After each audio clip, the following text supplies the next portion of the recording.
Hello everyone. आप जानते हैं कि यूपीएससी एग्जाम को क्रैक करने के लिए सबसे इंपॉर्टेंट चीज़ जो होती है वो होती है रिवीजन।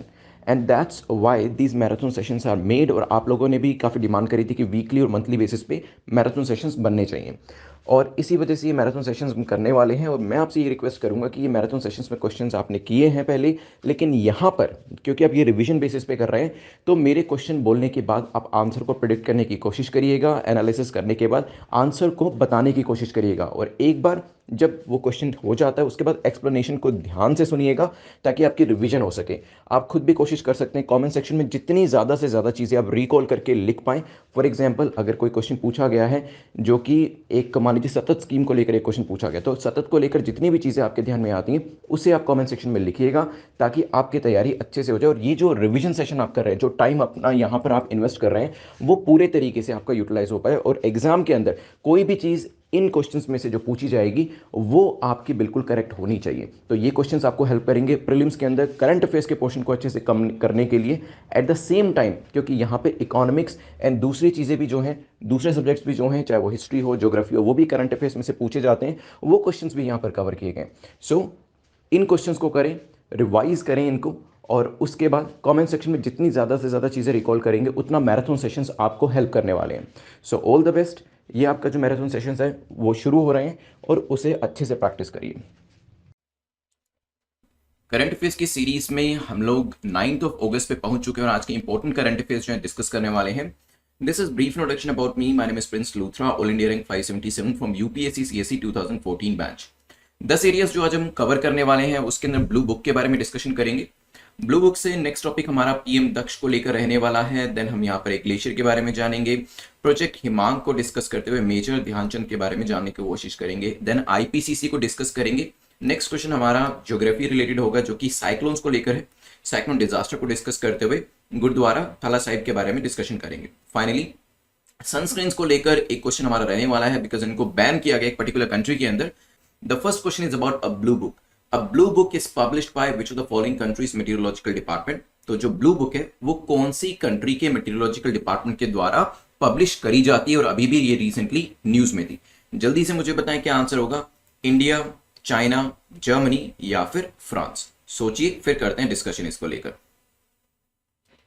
चलिए टाइम पीरियड में शुरू कर देता हूं आपका यहां पर और आप इसका आंसर देने की कोशिश करिएगा। Actually there is a country that is facing a lot of risk और ये रिस्क आ रहा है वेदर और क्लाइमेटिक इवेंट से। ये कंट्री जो है बहुत ज्यादा वेदर और क्लाइमेट रिलेटेड इवेंट्स को फेस कर रही है। टेम्परेचर जो है वो काफी ज्यादा ऊपर नीचे हो रहा है और देयरफॉर यहां पर इस तरीके की जो एक ब्लू बुक है उसको लेकर आया गया है और इसके अंदर भी इन सब चीजों के बारे में बताया गया है जो कि इनके मेटीरियोलॉजिकल डिपार्टमेंट, जैसे इंडिया का इंडियन मेटीरियोलॉजिकल डिपार्टमेंट है, ये चाइना के डिपार्टमेंट के द्वारा लेकर आई गई है। तो आंसर क्या हो जाएगा? B will be the correct answer. ध्यान रखिएगा। तो चाइनीज मेटीरियोलॉजिकल डिपार्टमेंट जो है वो एक्सट्रीम वेदर इवेंट्स और क्लाइमेट इवेंट्स जो उनकी कंट्री अभी फेस कर रही है उसको लेकर इस बुक को लेकर आया है। Blue book on climate change in China 2021 CMA, जैसे हमारे यहाँ पे आईएमए है उनके यहाँ पर सीएमए है, चाइना मेटीरियोलॉजिकल डिपार्टमेंट के द्वारा लेकर आया गया है। और इसमें 1961 से 2020 का जो डेटा है वो भी दिया है और extremely heavy precipitation, gradual rise and जो सिस्टमैटिक पैटर्न नहीं होता है उसके बारे में यहां पर जानकारी दी है। चलिए चलते हैं यहां से आगे बढ़ते हुए नेक्स्ट क्वेश्चन को देख लेते हैं जो कि पीएम दक्ष के बारे में है। पूछा गया पीएम दक्ष को लेकर बताइए कौन सी स्टेटमेंट आपकी करेक्ट है, कौन सा कथन आपका सही है। मिनिस्ट्री ऑफ एजुकेशन के द्वारा इसे लॉन्च किया गया है पीएम दक्ष को। हो सकता है ये इंश्योर करता है availability of all the information related to skills development at one place for schedule caste, backward classes, सफाई कर्मचारी।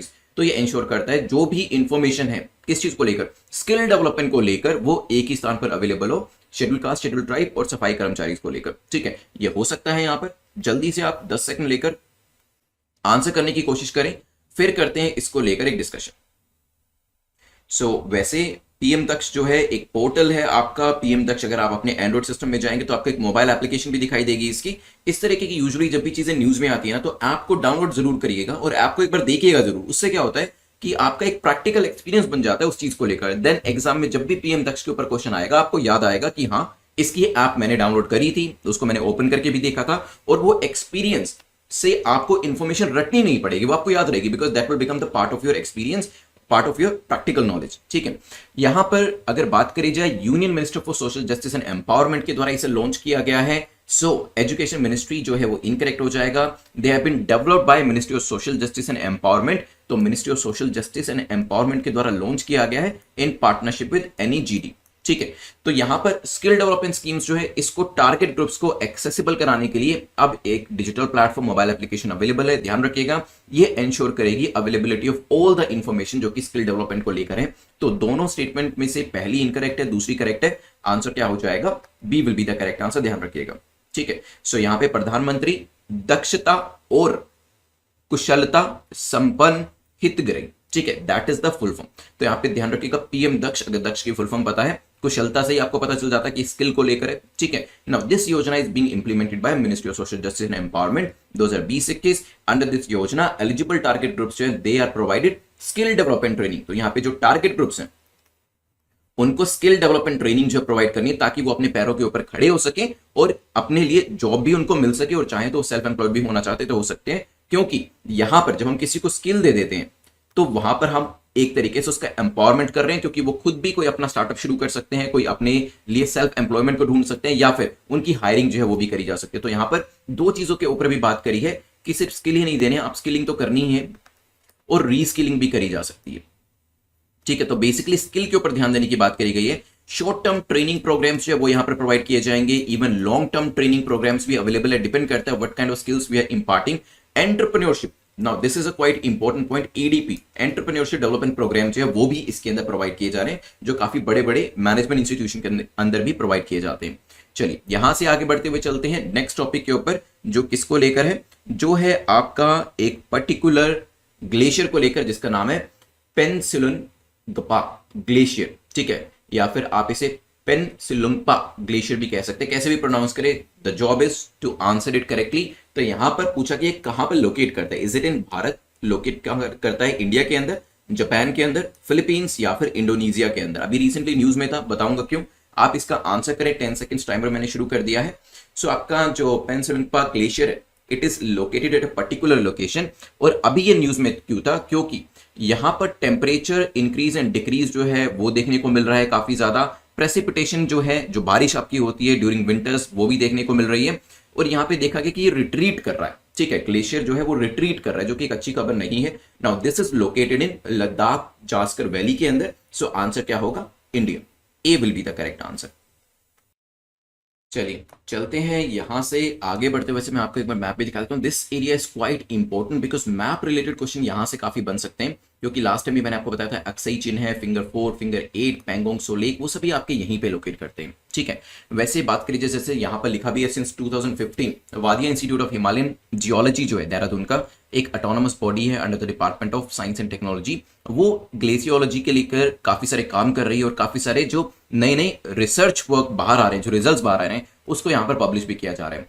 एक टीम थी पूरे साइंटिस्ट की from the institution venture to study the lakes explored region of Himalaya Zanskar Ladakh, जहां पर ज्यादा स्टडी अभी तक नहीं करी गई, तो वहां पर एक टीम को स्टडी करने के लिए भेजा गया। Study said that field observation for 4 years 2015 से, जस्ट अ सेकेंड, 2015 से 2019 तक यहां पर स्टडी करी गई और इन 4 सालों में ये शो किया गया that the glacier is now retreating. Glacier जो है वो पीछे हट रहा है, बेसिकली मेल्टिंग होती है, उस वजह से भी ये चीजें देखने को मिलती हैं। और यहां पर बताया गया कि यहां पे जो पीछे हटने की स्पीड है वो भी एक कॉज ऑफ कंसर्न जो है हमारे लिए रहती है। चलिए चलते हैं यहां से आगे बढ़ते हुए नेक्स्ट टॉपिक के ऊपर चलते हैं, जो कि प्रोजेक्ट हिमांक को लेकर है। पूछा गया project Himank is implemented bye, किसके द्वारा इंप्लीमेंट किया जा रहा है? इंडियन आर्मी के द्वारा, इसरो के द्वारा, डीआरडीओ के द्वारा या बीआरओ के द्वारा। इसको लेकर भी एक न्यूज जो है द हिंदू एनालिसिस के अंदर मैंने आपको आज दी है, आप उसे चेकआउट करिएगा और उसका आंसर जो है आपको करना इजी हो जाएगा अगर आप यहां पर इसको ध्यान से देख लेते हैं। प्रोजेक्ट हिमांक जो है it is a project of BRO that is being implemented in the Ladakh region of J and K. ठीक है, द प्रोजेक्ट इज, ये जो है 1985 में इसको लेकर आया गया था and under this project BRO is responsible, that is border road organization जो है वो रिस्पॉन्सिबल है for the construction and maintenance of the road and related infrastructure. Roads बनाना अभी क्या हुआ है प्रोजेक्ट हिमांक के अंतर्गत, ब्रो ने, आंसर तो ब्रो हो जाएगा, यहाँ पे भाई नहीं है वैसे, ठीक है, बीआरओ है, बॉर्डर रोड ऑर्गेनाइजेशन। लेकिन आप भाई करके भी याद करिएगा इसको, क्या होगा उससे, तो आपको थोड़ा सा फनी हो जाएगा और आपको एग्जाम में दिक्कत नहीं होगी। क्या होगा एग्जाम में, ये चीज आपको याद रहेगी कि प्रोजेक्ट हिमांक किसके अंतर्गत है, किसके द्वारा इंप्लीमेंट किया जा रहा है, भाई के द्वारा इंप्लीमेंट किया जा रहा है। क्यों? क्योंकि भाई जो है 19,300 फीट की ऊंचाई के ऊपर, लास्ट टाइम बताया था आपको मैंने, जो उमलिंगला पास आपको बताया था, वहां पर हाईएस्ट मोटरेबल रोड जो है वो हमारा भाई बना रहा है। क्यों? ताकि चाइना से डील किया जा सके, चाइना को काउंटर किया जा सके। याद रखिएगा इसके बारे में, ठीक है। सो प्रोजेक्ट हिमांग किसके अंतर्गत आता है? भाई के अंतर्गत आता है, BRO border road organisation. Now it is responsible for construction and maintenance of roads and related infrastructure, ऐसी जगहों के ऊपर जो काफी डिफिकल्ट टेरेन्स होती है। तो ध्यान रखिएगा, हमारा आंसर क्या हो जाएगा? D will be the correct answer. Time period जो था वो भी मैंने आपको बता दिया। क्वेश्चन नंबर 5 को देखते हैं, जो कि मेजर ध्यानचंद जी को लेकर है। पूछा कि मेजर ध्यानचंद जी को लेकर बताएं कौन सी स्टेटमेंट यहां पर सही है। चलिए, तो यहां पे टॉपिक को अंडरलाइन करते हैं, जो पूछा उसे सर्कल में डालते हैं। पहली स्टेटमेंट कहती है he is credited with winning 3 gold medal for Indian hockey. Indian hockey के लिए 3 गोल्ड मेडल उन्होंने जीते हैं। गवर्नमेंट ऑफ इंडिया ने पद्म भूषण उनको 1956 में दिया था, और उनका जन्मदिन जो कि इसी महीने 29 अगस्त को आने वाला है, वो हम सेलिब्रेट करते हैं नेशनल स्पोर्ट्स डे के तौर पर। टाइम पीरियड में शुरू कर देता हूं, आप करिए इसका आंसर। इंडिया का जो हाईएस्ट स्पोर्टिंग ऑनर है, खेल रत्न अवार्ड, अभी जो है, पहले तो इसको राजीव गांधी खेल रत्न अवार्ड कहा जाता था, लेकिन अभी जो प्रेजेंट गवर्नमेंट है वो इसको चेंज कर रही है, क्योंकि यहाँ पे राजीव गांधी जो है वो तो पॉलिटिकल क्लास से आते हैं, he was an administrator basically, और आप कह सकते हैं ही वाज अ पॉलिटिशियन।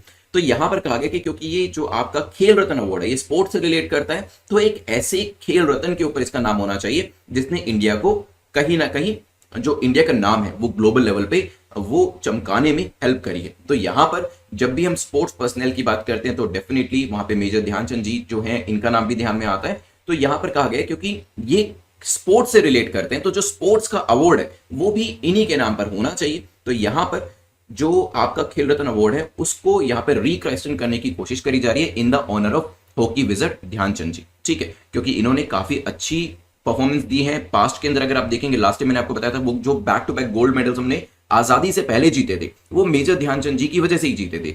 और अभी भी रिसेंटली जो हमने देखा, हमारी मेन और विमेन हॉकी टीम का टोक्यो परफॉर्मेंस जो है काफी बेहतर रहा है, इसी वजह से ये चीज जो है न्यूज में आई। यहां पर अगर बात करें, मैं आपसे पूछना भी चाहूंगा कि आपको लगता है कि अगर हम स्पोर्ट्स से रिलेटेड खेल रत्न दे रहे हैं या अवार्ड दे रहे हैं, तो वो ऐसी व्यक्ति के नाम के ऊपर होना चाहिए जिसने खेल में या स्पोर्ट्स में, किसी भी स्पोर्ट में, हॉकी हो, क्रिकेट हो या कोई दूसरा स्पोर्ट होता है, उसके अंदर हमें कहीं ना कहीं, हमें कह सकते हैं कि एक हमारी अच्छी परफॉर्मेंस के लिए वो व्यक्ति जो है रिस्पॉन्सिबल रहा है, या फिर वो राजीव गांधी जी के नाम पर ही होना चाहिए। So what do you think, कि क्या किसी पॉलिटिशियन के नाम पर खेल रत्न का नाम होना चाहिए या किसी स्पोर्ट्स पर्सनल के नाम पर होना चाहिए? इसका आंसर आप मुझे कमेंट सेक्शन में जरूर करिएगा।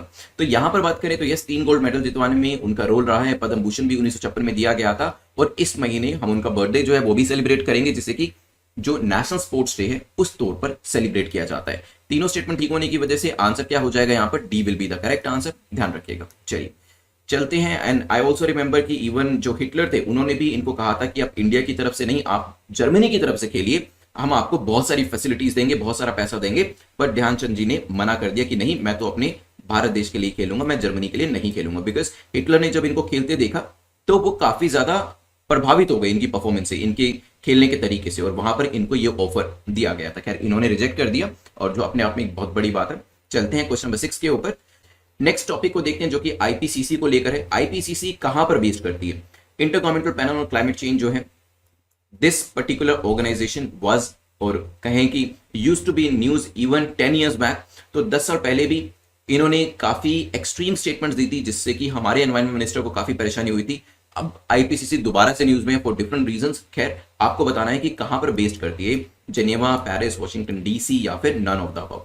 टाइम पीरियड में शुरू कर देता हूं। जो आपकी ये inter governmental panel on climate change, IPCC की फुल फॉर्म क्या है? Inter governmental panel on climate change. IPCC जो है वो रिलीज कर रही है first part of its 6th assessment report. 6ठी असेसमेंट रिपोर्ट जो है उसका पहला पार्ट जो है वो आईपीसीसी के द्वारा इशू किया जा रहा है। The periodic status check that has now become the most widely accepted scientific view on state of earth climate. तो यहाँ पे जो इनका स्टेटस चेक रहता है, जो बीच बीच में रिपोर्ट निकालते हैं, वो ऑल ओवर द वर्ल्ड जो है उसकी एक्सेप्टेंस काफी ज्यादा है, ठीक है। So it is a Geneva based organisation, ध्यान रखिएगा। आंसर क्या हो जाएगा? एक। तो ये जो रिपोर्ट निकाल रहे हैं, पूरी दुनिया की नजर जो है एनवायरमेंटल पर्सपेक्टिव से इस रिपोर्ट के ऊपर होने वाली है, क्योंकि जो चीजें इसमें मेंशन होगी जिस भी कंट्री के बारे में, तो वहां पर उनको और भी ज्यादा ध्यान देना पड़ेगा अपनी परफॉर्मेंस को लेकर। चलते हैं यहां पर क्वेश्चन नंबर 7 को देखते हैं। Which of the following statement is और are correct about data on cyclones collected from 1891 to 2020। तो पिछले काफी सालों में जो डेटा इकट्ठा किया गया है इसके बारे में भी मेंशन किया गया था। खैर यहां पर देखेंगे इस डेटा के हिसाब से पहली स्टेटमेंट कहती है frequency of extremely severe cyclone storm has increase in recent year over the Arabian sea since 1990। 1990 के बाद देखा गया है कि अरेबियन सी के अंदर जो साइक्लोन्स आ रहे हैं वो काफी फ्रीक्वेंट हो गए हैं। ठीक है, frequency of extremely severe cyclones, और जो कैटेगरी है वो भी एक्सट्रीमली सीवियर है। कहने का मतलब ये है कि अरेबियन सी आप जानते हैं दिस इज, अगर हमारा पेनिनसुलर रीजन है, ये इंडिया का सदर्न पार्ट है, तो ये आपका अरेबियन सी है, तो ये आपका बे ऑफ बंगाल है। तो ये कह रहे हैं कि अरेबियन सी के अंदर जो फ्रीक्वेंसी है आपके साइक्लोन्स की वो बढ़ गई है और एक्सट्रीमली सीवियर साइक्लोन्स है वो काफी ज्यादा आते हैं। बे ऑफ बंगाल के अंदर ये ऑलमोस्ट आप कह सकते हैं कांस्टेंट रहा है, कि मतलब पहले जितने आते थे उतना ही यहां पर अभी देखने को मिलते हैं।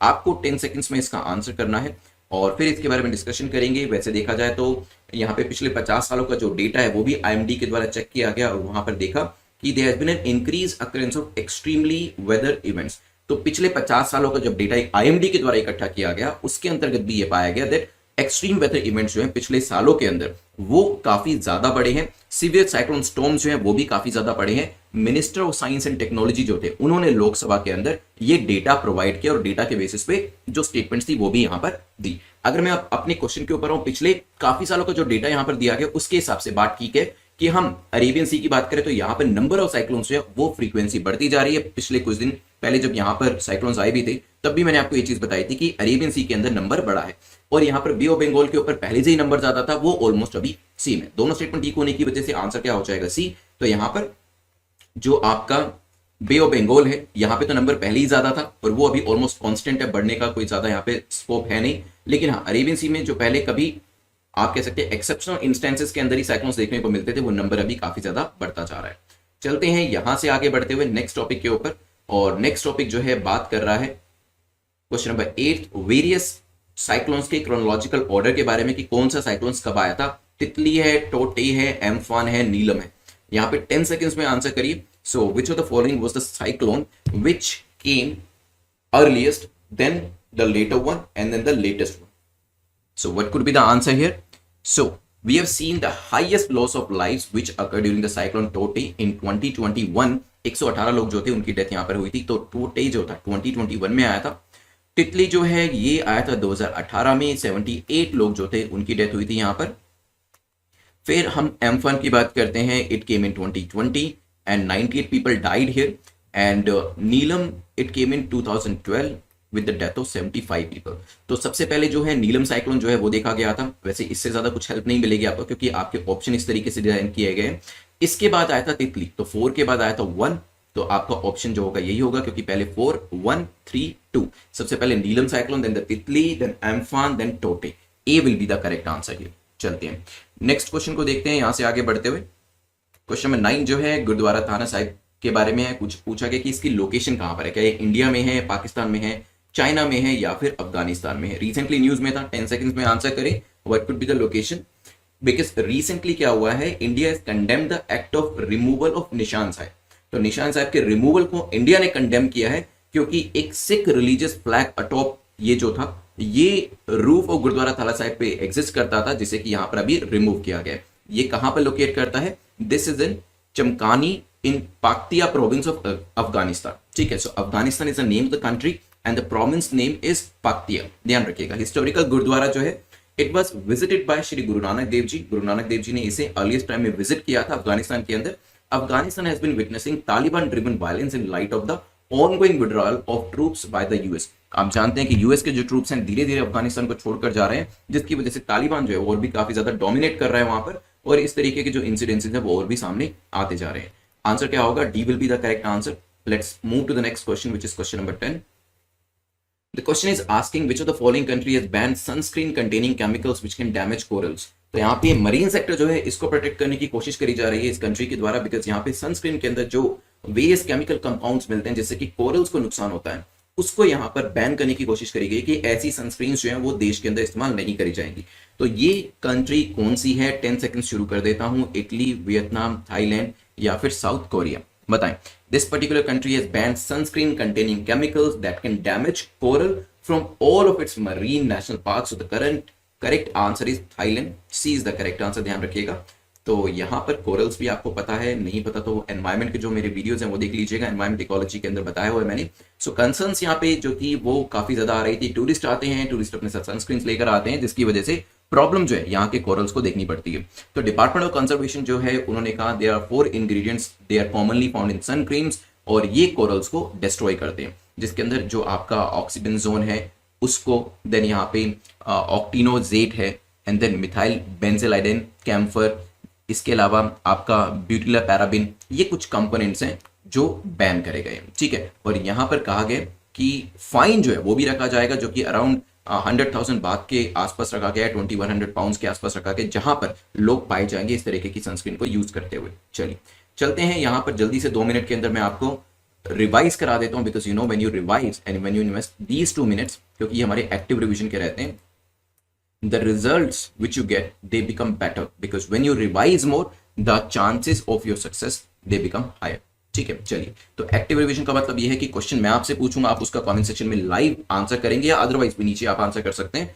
इसके अलावा जो क्वेश्चन मैं नहीं भी पूछूंगा, लेकिन स्क्रीन के सामने आपके जो क्वेश्चन है उसको लेकर जितनी चीजें मैंने आपको इस लेक्चर में पढ़ाई और आपको याद आती है, try to answer those things. For example if I ask you, बताएं कि ब्लू बुक किसके द्वारा पब्लिश करी जाती है, आप इसका आंसर करें, लेकिन मैंने आपसे ये नहीं पूछा कि ब्लू बुक क्यों पब्लिश करी गई है, किस चीज से रिलेट करती है, आप उसका भी आंसर करने की कोशिश करें ताकि आपको ये चीज याद रहे। तो चाइना जो है, they are like this country is facing a lot of risk extreme weather की वजह से, क्लाइमेटिक इवेंट्स की वजह से, जिसकी वजह से ब्लू बुक जो है इसको लेकर आया गया है। पीएम दक्ष के बारे में भी हम डिस्कस कर लेते हैं, तो जल्दी से मुझे मंत्रालय का नाम बताएं, under which ministry it is administered. तो यहाँ पे इंश्योर किया जा रहा है कि स्किल हमें प्रोवाइड करना है, अपस्किलिंग करनी है, रीस्किलिंग करनी है, और यहाँ पर एक्सेस प्रोवाइड करना है, साथ ही साथ एंटरप्रेन्योरशिप को भी यहाँ पर बढ़ावा देना है। पीएम दक्ष पोर्टल जो है ये लेकर आया गया social justice and empowerment ministry के द्वारा, ध्यान रखिएगा। चलिए, फिर हमने ग्लेशियर के बारे में देखा था, आपका पेंसिलोंगपा ग्लेशियर कहां पर लोकेट करता है, जल्दी से बताएं। आपका करेक्ट आंसर क्या था यहाँ पे, yes it is located in Ladakh, कहां पर, इंडिया के अंदर, ध्यान रखिएगा। ए इज द करेक्ट आंसर। यहाँ पे रिट्रीटिंग ऑफ ग्लेशियर जो वो देखा गया, वादा इंस्टीट्यूट जो वो भी से काफी टाइम से स्टडी कर रहा है, सो ये आपके लिए और भी इंपॉर्टेंट हो जाता है। देन हमने प्रोजेक्ट हिमांग के बारे में देखा था, कौन लेकर आया इसे बताइए। अभी हाईएस्ट मोटरेबल रोड कहां बनाई गई थी, पिछले लेक्चर से भी रिलेट करने की कोशिश करें ताकि जो पिछली चीजें हमने पढ़ी है वो भी आपको याद रहे। सो प्रोजेक्ट हिमांग जो है भाई लेकर आया, ब्रो लेकर आया है, बॉर्डर रोड ऑर्गेनाइजेशन 1985 में प्रोजेक्ट स्टार्ट किया गया था ताकि चाइना को भी काउंटर किया जा सके, क्योंकि ऑलरेडी वहां पर बहुत बेहतर तरीके की रोड्स जो है जिसके ऊपर टैंक्स भी आसानी से आ सकते हैं वो बनाई जा रही है, और ऐसी चीजें हमें भी बनानी पड़ेगी। मेजर ध्यानचंद के बारे में हमने डिस्कशन किया था, तो मेजर ध्यानचंद जी जो हैं उन्होंने हमें हॉकी के अंदर काफी सारे मेडल्स जो हैं वो जितवाए हैं, और यहाँ पर नाम बदलने की जो बात करी जा रही थी उसको लेकर यस और नो आप क्या सपोर्ट करते हैं कि पॉलिटिशियंस के नाम पर होना चाहिए या स्पोर्ट्स पर्सनालिटी के नाम पर या अवार्ड का नाम होना चाहिए, वो मुझे बताइएगा। 29 अगस्त को हम उनका बर्थडे सेलिब्रेट करने वाले हैं, और गवर्नमेंट ऑफ इंडिया ने अवार्ड किया उन्हें पद्म भूषण 1956 के अंदर, ये ध्यान रखिएगा। देन हमारा डिस्कशन जो है हुआ था क्वेश्चन नंबर 6 को लेकर, जो कि आईपीसीसी को लेकर है, कहां पर बेस्ड ये ऑर्गेनाइजेशन है, इसकी जो रिपोर्ट्स होती है उन्हें काफी एक्सेप्टेबिलिटी मिलती है पूरी इंटरनेशनल कम्युनिटी के अंदर, and it is a Geneva based organisation, ध्यान रखिएगा। देन हमारा डिस्कशन क्वेश्चन नंबर 7 को लेकर हुआ था, जहां पर मैंने आपसे पूछा था कि यहाँ पे जो डेटा है, डेटा के हिसाब से बताइए कहां पर नंबर ऑफ साइक्लोनिक इवेंट्स जो हैं वो बढ़ रहे हैं, बे ऑफ बंगाल में या फिर अरेबियन सी में। सो बे ऑफ बंगाल में देखा जाए सो देयर इज स्टेबिलिटी देखी जा रही है, ऑलरेडी नंबर काफी ज्यादा है, लेकिन अरेबियन सी में जो एक्सट्रीम वेदर इवेंट्स हैं वो हमें ज्यादा दिखाई दे रहे हैं। चलिए, इसके बाद डिस्कशन हमारा हुआ था, हमने क्रोनोलॉजिकल ऑर्डर में लगाया था, सबसे रीसेंट मुझे बताएं यहाँ पर कौन सा था जिसके बारे में, साइक्लोन जिसके बारे में हमने पढ़ा भी था। सो सबसे रीसेंट आपका टोटे था, जिसकी वजह से काफी सारे लोगों की जान भी गई थी। फिर हमने नेक्स्ट क्वेश्चन में जो गुरुद्वारा थाला साहिब है, जल्दी से बताएं मुझे कहां पर लोकेट करता है ये, और यहाँ पे जो आपका निशान साहिब है उसको रिमूव किया गया, जो कि अपने आप में काफी बुरी न्यूज हम मान सकते हैं, और अफगानिस्तान के साथ कांटेक्ट करके इस तरीके की चीजों को रोकने की कोशिश करनी चाहिए। ये लोकेट करता है अफगानिस्तान में। नेक्स्ट हमें देखा सनस्क्रीन को बैन किया गया, जिसके अंदर स्पेसिफिक काइंड के कंपाउंड्स पाए जाते हैं, तो थाईलैंड जो है ये कदम उठा रहा है ताकि कोरल्स को बचाया जा सके, ठीक है। करंट अफेयर्स की सीरीज में 10 अगस्त पे पहुंच चुके हैं। यहां पर जो टॉपिक्स आपके डिस्कस करने वाले हैं उसमें मैं आपको बता देता हूं, वोल्केनो माउंट मेरापी न्यूज में था, इसके बारे में जानेंगे। अभिनंदन नाथ जी के बारे में डिस्कशन करने वाले हैं। जज़ैरो क्रेटर को डिस्कस करके हम एक्सरसाइज है तलवार के बारे में डिस्कशन करेंगे। आर्कटिक ओशन सुंदरबंस को डिस्कस करते हुए इंडस वैली सिविलाइजेशन दाराशिको जो है इनके बारे में डिस्कशन करने वाले हैं। इसके बाद नेक्स्ट टॉपिक जो हमारा होगा उज्ज्वल अभियान के बारे में होगा, एंड फाइनली यूएनएससी के बारे में डिस्कशन करने वाले हैं। फर्स्ट क्वेश्चन हमारा जो है वो माउंट मेरापी को लेकर है, पूछा गया वोल्केनो माउंट मेरापी अभी रिसेंटली न्यूज में देखा गया था, ये कहां पर लोकेट करता है।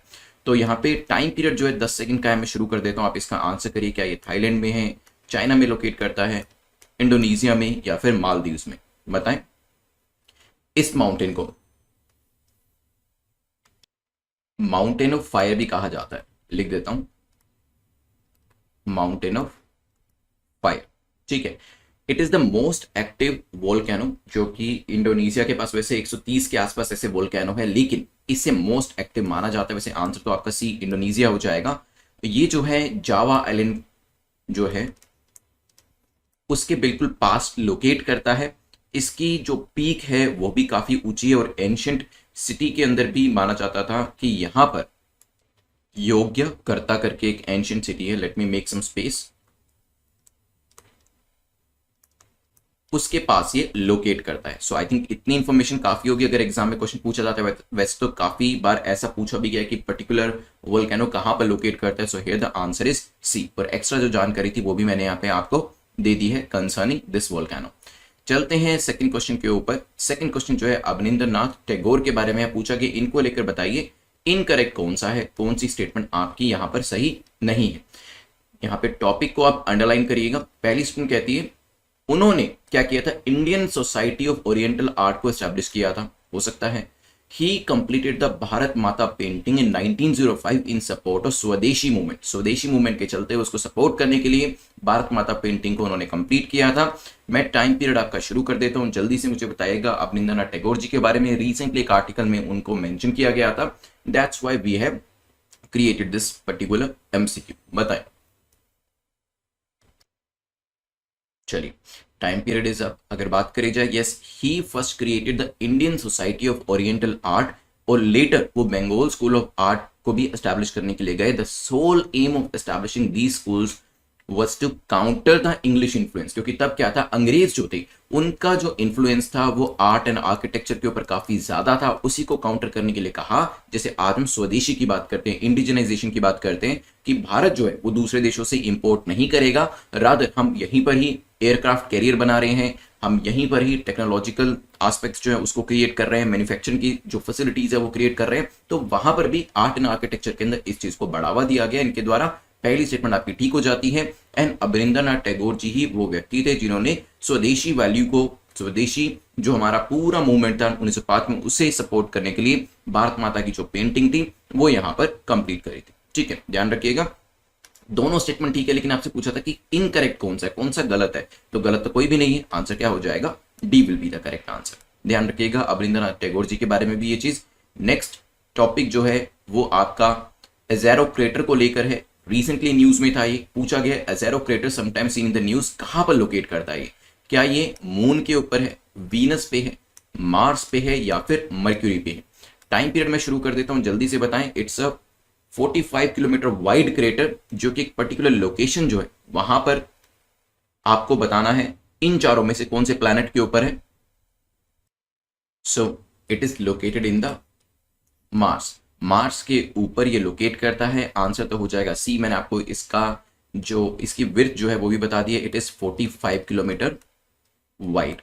ठीक है, क्रेटर जो है इसे माना जाता है that crater was filled with lot of water. जो यहाँ पर क्रेटर है इसके अंदर एक लेक एग्जिस्ट करती थी, और इस लेक का साइज उतना ही था जितनी कि एक आज के टाइम में एक large fresh water lake Sierra Nevada mountain United states के पास एग्जिस्ट करती है। ठीक है, तो काफी बड़ी लेक जो थी वो यहाँ पे एग्जिस्ट करती थी, लेकिन ये भी कहा गया कि धीरे धीरे पानी जो यहाँ पर था वो ड्राई अप हो गया, और ये जो लेक थी वो डिसअपियर हो गई, वाटर भी डिसअपियर हो गया।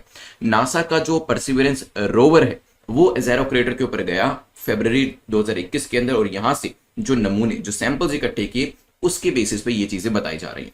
आंसर क्या हो जाएगा, C will be the correct answer. ध्यान रखिएगा, हमने यहां पर ये पढ़ा मार्स को लेकर। चलते हैं यहां से आगे बढ़ते हुए नेक्स्ट टॉपिक को देखते हैं। क्वेश्चन नंबर 4 जो है एक्सरसाइज जायद तलवार को लेकर है। एक जॉइंट नेवल एक्सरसाइज है, पूछा गया है किस किस के बीच में होती है। टाइम पीरियड मैंने शुरू कर दिया। क्या ये इंडिया ओमान के बीच में है, इंडिया यूएई के बीच में है, इंडिया सऊदी अरेबिया, या फिर इंडिया श्रीलंका? तो यहाँ पे जायद तलवार है, तो यहाँ पे आप देख सकते हैं कि नाम के बेसिस पे आप बता सकते हैं कि श्रीलंका के होने के चांसेस कम है, क्योंकि यहाँ पर ऊपर ओमान, यूएई और सऊदी अरेबिया से ये इस तरीके के नाम की एक्सरसाइज इंडिया कर सकता है। ये एक बायलेटरल नेवल एक्सरसाइज है जो कि इंडिया किसके साथ करता है, यूएई के साथ करता है। इट इज डिजाइन किस चीज के लिए, इंटर ऑपरेबिलिटी के लिए और सिनर्जी के लिए। दोनों नेवीज जो है वो क्या करेंगी, दोनों के बीच की सिनर्जी जो है इंप्रूव होगी और दोनों के बीच की इंटर ऑपरेबिलिटी जो है वो भी यहाँ पर इंप्रूव हो जाएगी। तो यहाँ पे क्वेश्चन नंबर 4 का जो आंसर होगा वो होगा बी, इंडिया और यूएई जो है इस तरीके की एक्सरसाइज करते हैं। चलते हैं क्वेश्चन नंबर 5 को देखते हैं। क्वेश्चन नंबर 5 बात करता है with reference to Arctic ocean. दो स्टेटमेंट दिए हैं, आपसे पूछा कि बताइए कौन सी स्टेटमेंट करेक्ट है, कौन सा कथन आपका सही है। It is the smallest and shallowest of the world's 5 major ocean. Arctic ocean जो है सबसे छोटा और दुनिया का सबसे शैलो ओशन माना जाता है। Average salinity level of Arctic ocean is the lowest as compare to other major ocean of the world. तो यहाँ पे एवरेज सैलिनिटी की बात करें कि यहाँ पर जो नमक का कंटेंट कह सकते हैं हम, या फिर जो आपका सलाइन कंटेंट है वो आर्कटिक ओशन के अंदर लोएस्ट माना जाता है जब हम इसे दूसरे ओशन से कंपेयर करते हैं। तो रिसेंटली आर्कटिक ओशन भी न्यूज में था। 10 सेकंड्स में आंसर करिए कि यहां पर अगर क्वेश्चन पूछा जाता है तो आंसर क्या होगा। क्या ये स्मॉलेस्ट है, क्या ये सबसे कम सलाइन है? तो यहां पर बात करी जाए Arctic ocean is the smallest of the world's ocean, ये बात बिल्कुल ठीक हो जाती है। सबसे छोटा दुनिया का ओशन है, ये centering approximately to the north pole वाले रीजन में आपको मिलेगा। आर्कटिक ओशन और इसके जो मार्जिनल सीज हैं इसके अंदर आपको ईस्ट साइबेरियन सीज मिल जाएंगे, लैप्टो मिल जाएगा, कारा सी मिल जाएगा, आपका ग्रीनलैंड भी यहीं पे, बेफोर्ड यहाँ पे मिल जाएगा। आर्कटिक जो है अगर हम इसमें सैलिनिटी की बात करते हैं, यहां पर आपको क्या लगता है क्या आंसर होगा, इसकी सैलिनिटी ज्यादा होगी? देखिए एवरेज सैलिनिटी की जब बात करते हैं, Arctic ocean surface temperature and salinity जो है वो सीजनली वेरी करती है, ठीक है, क्योंकि यहाँ पे कई बार आइस कवर जो मेल्ट कर जाते हैं, कई बार फ्रीज कर जाते हैं। लेकिन हाँ एवरेज की बात करें तो salinity is the lowest on average अगर हम पांचों मेजर ओशन से इसे कंपेयर करते हैं। तो यहाँ पे ये चीज ध्यान रखिएगा, due to low evaporation heavy fresh water inflow from rivers and streams. तो यहाँ पे जो ताजा पानी है, हैवी फ्रेश वाटर जो है वो काफी ज्यादा आता रहता है, जिससे सैलिनिटी वैसे ही कम हो जाती है। इवेपोरेशन भी यहाँ पर कम होता है, जिसकी वजह से अगेन जब इवेपोरेशन ज्यादा होता है तो ही नमक का कंटेंट पीछे रह जाता है, जिससे सैलिनिटी बढ़ती है। लेकिन यहाँ पे इवेपोरेशन तो उतना हो ही नहीं रहा है, ठीक है, और साथ ही साथ फ्रेश वाटर भी यहाँ पर काफी ज्यादा आ रहा है रिवर्स की वजह से। और जब फ्रेश वाटर ज्यादा आएगा तो सैलिनिटी अपने आप ही आपकी क्या हो जाएगी, कम हो जाएगी। इमेजिन करें कि यहाँ पर एक गिलास के अंदर पानी है इतना, late me make it little better, ठीक है, मान लीजिए ये गिलास के अंदर पानी है और इसके अंदर आपने इतना नमक डाल दिया मान लीजिए, ठीक है, ये हम यहाँ पर 10 पार्ट्स पर 1000 मान लेते हैं, ठीक है, वैसे तो मिलियन में कंप्यूट किया जाता है 10 पार्ट्स पर 1000।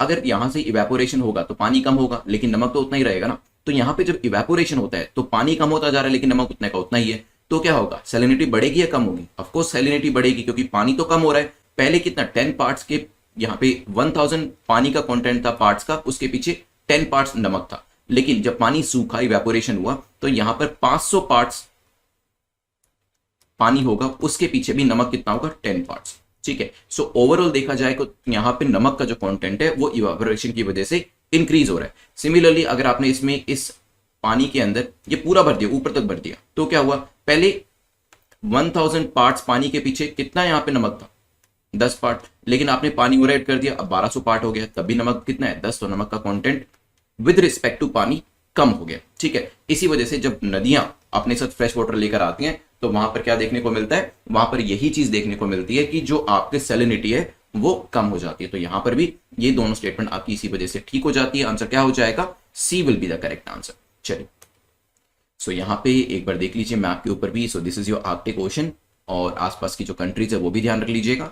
तो यहाँ पे अगर आप स्टैटिक पोर्शन को कवर करना चाहते हैं तो आप crack UPSC exam in 100 days की सीरीज के अंदर जा सकते हैं, 200 डेज की सीरीज में जा सकते हैं, डे वाइज तैयारी करना चाहते हैं तो। और अगर आप डे वाइज के साथ साथ आप टॉपिक वाइज या कोर्स वाइज करना चाहते हैं तो वो फैसिलिटी भी आपको इसके अंदर दी गई है। तो आप एक पर्टिकुलर कोर्स को उठाएं, जैसे कि आप पॉलिटी को उठाएं, पहले पॉलिटी को कंप्लीट करें, फिर हिस्ट्री को कंप्लीट करें, फिर ज्योग्राफी को कंप्लीट करें, इस तरीके से भी आप चल सकते हैं। तो दोनों ही आपके पास मेथोडोलॉजीज रहती हैं और exam.netmock.com पर जाकर इसे आप चेकआउट कर सकते हैं, क्योंकि इसमें बेसिकली क्या होगा आपका, देखिए करंट अफेयर्स तो हम लोग यूट्यूब पे डेली बेसिस पे करते ही हैं, अदरवाइज भी हम आपने ये चीज ऑब्जर्व करी होगी, न्यूज वगैरह भी देखते हैं, काफी सारे हिंदू एनालिसिस भी देखते हैं। तो उसके बाद क्या होता है, करंट अफेयर्स तो हमारा अच्छे से कवर हो जाता है, लेकिन कहीं ना कहीं स्टैटिक जो है वो हमारा पीछे रह जाता है और जिसकी वजह से एग्जाम नहीं हो पाता है। सो यही आपको करना है कि अपने स्टैटिक को पीछे नहीं होने देना है। जितना आप करंट अफेयर्स पे ध्यान दे रहे हैं उतना ही आपको स्टैटिक पोर्शन पे भी ध्यान देना है, क्योंकि ये स्टैटिक पोर्शन आपको प्रीलिम्स के साथ साथ मेंस में भी हेल्प करेगा और आगे इंटरव्यू के अंदर भी इसके ऊपर से क्वेश्चन पूछे जाते हैं।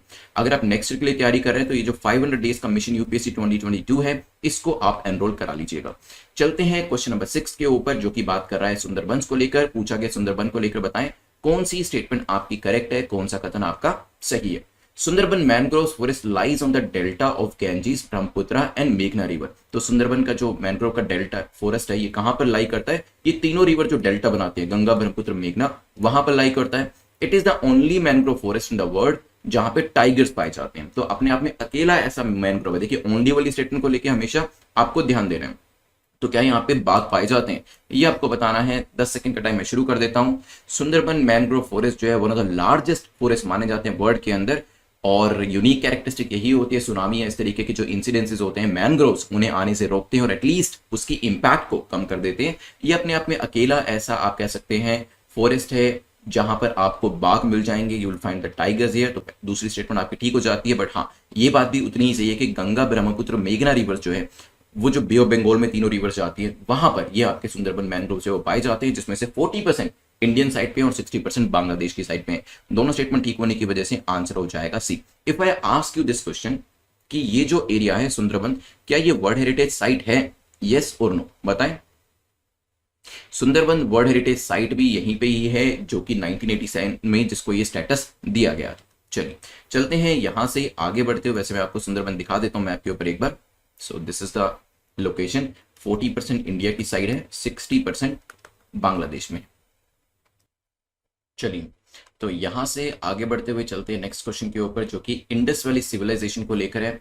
पूछा गया इंडस वैली सिविलाइजेशन को लेकर बताएं करेक्ट स्टेटमेंट कौन सी। अभी रिसेंटली हुआ क्या, एक रीसेंट पब्लिकेशन आया है that has provided crucial evidence that ancestral Dravidian language were possibly spoken by a significant population in Indus Valley civilization। तो द्रविडियन भाषाएं जो थी वो काफी ज्यादा मात्रा में इंडस वैली सिविलाइजेशन के लोगों के द्वारा बोली जाती थी। देखिए, हमेशा ध्यान रखिएगा, करंट अफेयर्स जो है वो स्टैटिक से काफी ज्यादा जुड़े होते हैं। जैसे कि न्यूज जो है वो करंट अफेयर्स को लेकर आई है, ठीक है। क्या है न्यूज कि द्रविडियन लैंग्वेज जो है IVC, Indus valley civilisation, Sindhu घाटी सभ्यता के काफी सारे लोगों के द्वारा बोली जाती थी। लेकिन सब्जेक्ट क्या है आपका, एंशिएंट हिस्ट्री सब्जेक्ट है। यहीं से फिर क्वेश्चन जो है वो बन जाता है। फिर हमें लगता है कि यार ये क्वेश्चन तो किसी भी स्टैटिक बुक के अंदर नहीं दिया, तो ये कहां से आ गया, ठीक है। तो हमेशा ध्यान रखिएगा, जो स्टैटिक की चीजें करंट अफेयर्स में आ रही हैं उसके ऊपर आपको और भी ज्यादा ध्यान देना है।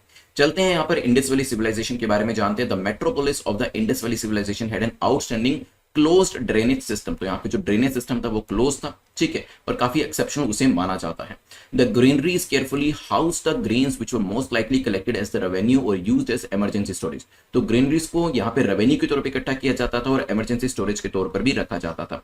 टाइम पीरियड में शुरू कर देता हूँ। न्यूज मैंने आपको बता दी है, जल्दी से बताएं आंसर क्या होगा, फिर करते हैं एक डिस्कशन इसके ऊपर। चलिए, सो ड्रेनेज सिस्टम की बात करें, the metropolis of the Indus valley civilisation had an outstanding closed drainage system. उसकी अगर हम कुछ नोटेबल फीचर्स की बात करें तो यहां पर हर घर के अंदर आपका ड्रेनेज सिस्टम जो था वो कनेक्टेड था। सोक पिट यहां पर एग्जिस्ट करते थे। हर स्ट्रीट जो थी वो बेसिकली लिंक थी इस तरीके से कि जो भी यहां पर एक आपका एग्जिट पॉइंट होता था घर से, जो भी आपका पानी निकालना है वो यहां पर कनेक्ट करके रखा होता। दे वर कवर्ड। सबसे अच्छी बात यह है मैन होल्स बीच बीच में रखे गए थे, जैसे आज के टाइम पर भी आपको दिखाई देते होंगे, ताकि उनकी सफाई करी जा सके, ठीक है। To convey the excess water, large bricks जो थी वो यहां पर कवर करके रखी गई थी और उसमें एक स्लोप जो था वो भी दिया गया था ताकि एक पर्टिकुलर डायरेक्शन में पानी को भेजा जा सके। ग्रीनरीज की बात करते हैं। ग्रीनरीज जो थी it is like at a height, इसे एक ऊंचे स्ट्रक्चर के ऊपर बनाया गया था ताकि प्रोटेक्ट करके रखा जा सके, और एक ब्रिक प्लेटफॉर्म जो है उसका इस्तेमाल किया गया था। और यहाँ पर यह भी माना जाता है कि हाँ, इसे हम इमरजेंसी स्टोरेज के लिए इसे बनाया गया था। तो यहाँ पे दोनों स्टेटमेंट आपकी ठीक होने की वजह से यहाँ पर भी आंसर आपका क्या हो जाएगा, C will be the correct answer. चलते हैं यहां से आगे बढ़ते हुए नेक्स्ट क्वेश्चन के ऊपर। वैसे भी मैंने आपको बताया था कि जितने भी एडमिनिस्ट्रेटिव, क्योंकि जो लोग 100-200 डेज की सीरीज कर रहे हैं वहां पे हमने इस चीज को कवर किया और बताया था कि जो इंपॉर्टेंट लोकेशंस होती थी जिसके अंदर आपकी ग्रीनरी है, जिसके अंदर आपके एडमिनिस्ट्रेटिव ऑफिसेज हैं, वो कहां पर होते थे, वो सिटाडेल के अंदर क्रिएट करे गए थे। और बाकी की जो सिटी होती थी वो आपकी ईस्टर्न लोकेशन में फॉल करती थी, नीचे की डायरेक्शन में, ठीक है। सो वेस्टर्न डायरेक्शन में सिटाडेल जो है या फिर दूसरी इंपॉर्टेंट बिल्डिंग्स जो थी वो ऊंचाई पर बनाई गई थी, सिटी जो थी वो आपकी निचाई पे बनाई गई थी। चलते हैं क्वेश्चन नंबर 8 के ऊपर। दो स्टेटमेंट्स आपके सामने पूछा गया, बताइए करेक्ट स्टेटमेंट कौन सी है। यहां पर दारा शिको जो उनको लेकर दो स्टेटमेंट दी गई हैं। पहली कहते he was the youngest son and heir apparent of Mughal emperor Shah Jahan. वो शाहजहां के यंगेस्ट बच्चे थे, बेटे थे, और उन्हीं को ही एयर माना जा रहा था, उनका उत्तराधिकारी जो था माना जा रहा था। ही रोट द बुक जिनका नाम था Safinat ul Auliya that describe about the different Sufi saints. तो यहाँ पे इसे औलिया भी कह सकते हैं वैसे। तो सफीनत उल औलिया जो थी वो उनके द्वारा लिखी गई थी, ठीक है, जिसमें डिफरेंट सूफी संत जो हुआ करते थे उनको यहाँ पर डिस्क्राइब किया गया था। टाइम पीरियड में शुरू कर देता हूं, जल्दी से बताएं।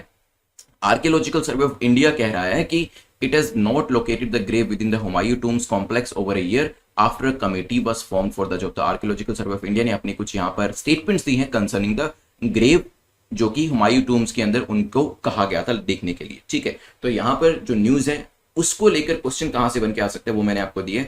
दारा सिको के बारे में भी जिक्र किया गया था, और दारा सिको जो है he was the youngest son, no he was not the youngest son, Dara Shikoh was the eldest son and heir apparent of Mughal emperor Shah Jahan, ठीक है। शाहजहां के उत्तराधिकारी माने जा रहे थे, तो पहली स्टेटमेंट आपकी इनकरेक्ट हो जाती है क्योंकि वो यंगेस्ट नहीं थे, वो एल्डेस्ट थे। लेकिन हाँ, जो सफीनत उल औलिया है वो उनके द्वारा लिखी गई थी क्योंकि काफी रिलीजियस नेचर के थे, और ऐसा नहीं है कि एक रिलीजियस को दूसरे से ज्यादा ओहदा दें वो बड़ा, तो उनके लिए इस्लाम, हिंदुइज्म, सारे जो आपके रिलीजन थे उनको बराबर का दर्जा उनके द्वारा दिया जाता था, और काफी आप कह सकते हैं सेकुलर टाइप के व्यक्ति थे। लेकिन यही चीज जो है इसी की वजह से उनको ना ही तख्त मिला, और यहाँ पर उनको उनके ही भाई जो थे औरंगजेब उनके द्वारा मार दिया गया। और ऐसा काफी सारे हिस्टोरियंस मानते हैं कि अगर औरंगजेब की जगह दारा शिकोह जो है उनको यहाँ पर किंग बनाया जाता, मुगल बनते, मुगल थ्रोन के ऊपर जाते, तो हजारों की तादाद में जो लाइव्स हमने खोई उस टाइम पर वो यहाँ पर बचाई जा सकती थी। खैर, यहाँ पे आंसर क्या हो जाएगा, B will be the correct answer, ध्यान रखिएगा। चलते हैं यहां से आगे बढ़ते हुए नेक्स्ट टॉपिक के ऊपर। नेक्स्ट टॉपिक हमारा जो है उज्जवल अभियान के बारे में है। पूछा कि उज्जवल अभियान जो है किसके द्वारा लॉन्च किया गया, हैवी इंडस्ट्री मंत्रालय के द्वारा, ministry of education, ministry of petroleum, या फिर ministry of social justice. Time period में शुरू कर देता हूं।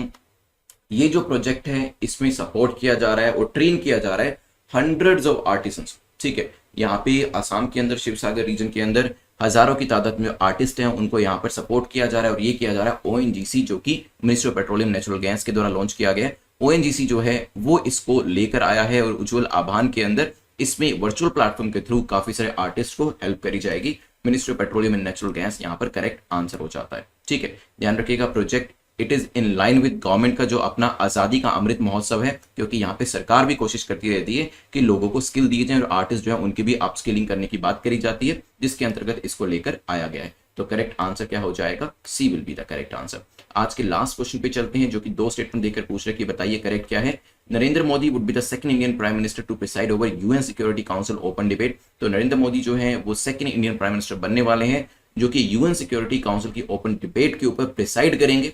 The open debate will focus on ways to effectively counter maritime crime and insecurity. तो ये जो डिबेट है ये किसके ऊपर बात करेगी, मैरीटाइम क्राइम और इनसिक्योरिटी को लेकर बात यहाँ पर की जाने वाली है। 10 सेकंड्स में शुरू कर देता हूं, जल्दी से बताएं मुझे क्या आंसर होगा। प्राइम मिनिस्टर नरेंद्र मोदी जो है, ये तो बात पक्की है कि वो एक हाई लेवल ओपन डिबेट जो कि मैरीटाइम सिक्योरिटी को एनहेंस करने के लिए लेकर आई जा रही है, यहां पर उसको इन्होंने क्या किया है, इन्होंने हेड किया है। और क्या वो पहले ऐसे प्रधानमंत्री हैं या दूसरे ऐसे प्रधानमंत्री, उनसे पहले क्या मनमोहन सिंह जी ने किया था? So answer is no, he is the first such prime minister, ठीक है। तो पहले ऐसे प्राइम मिनिस्टर हैं, और यस इसमें डिबेट किस चीज को लेकर हो रही है, मैरीटाइम सिक्योरिटी को लेकर। आंसर क्या हो जाएगा, B will be the correct answer. ध्यान रखिएगा, हमारा आंसर यहाँ पर बी हो जाएगा। करंट अफेयर्स की सीरीज में 11 अगस्त में हम पहुंच चुके हैं, और आज कुछ इंपॉर्टेंट करंट अफेयर्स हम डिस्कस करने वाले हैं। चलिए टॉपिक्स में आपको दिखा देता हूं एक बार जो डिस्कस करने वाले हैं आज। शुरुआत हमारी होने वाली है कंपटीशन कमीशन ऑफ इंडिया से। कंपटीशन एक्ट के बारे में जानेंगे, क्लासिकल लैंग्वेजेस को डिस्कस करते हुए आईपीसीसी, विवाद से विश्वास की nodal body to govern the extradition act के बारे में जानेंगे। आईटीबीपी को लेकर एक क्वेश्चन रहेगा, वर्ड इंडिजिनस पीपल, जजेस हाईकोर्ट के अपॉइंटमेंट को लेकर एक क्वेश्चन रहने वाला है। ट्राइबल बिल के बारे में जानेंगे, और फिर फाइनली सीखो और कमाओ स्कीम जो है इसके बारे में डिस्कशन करने वाले हैं। चलते हैं आज के पहले क्वेश्चन के ऊपर। The first question talks about competition act 2002 और पूछा इसको लेकर बताएं करेक्ट स्टेटमेंट आपकी कौन सी है। तो टॉपिक को अंडरलाइन करें सबसे पहले, और इसके बाद जो चीज पूछी गई है उसे आप सर्कल में डालें। यहां पर टाइम पीरियड में आपका शुरू कर देता हूं, विद इन 10 सेकंड्स में आंसर करने की कोशिश करिएगा क्या इसका आंसर होगा।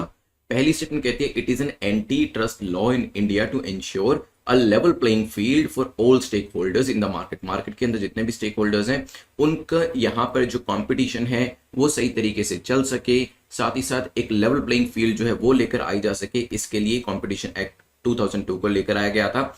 इस एक्ट के अंतर्गत कंपटीशन कमीशन ऑफ इंडिया जो है वो एक एपलेट बॉडी है, तो वहां पर आप अपील कर सकते हैं जो भी केसेस आपको लगते हैं वो सही तरीके से नहीं जिनकी सुनवाई हुई है, ठीक है, या फिर जो भी केसेस ऐसे हैं जो कि अनफेयर ट्रेड प्रैक्टिसेस से रिलेट करते हैं।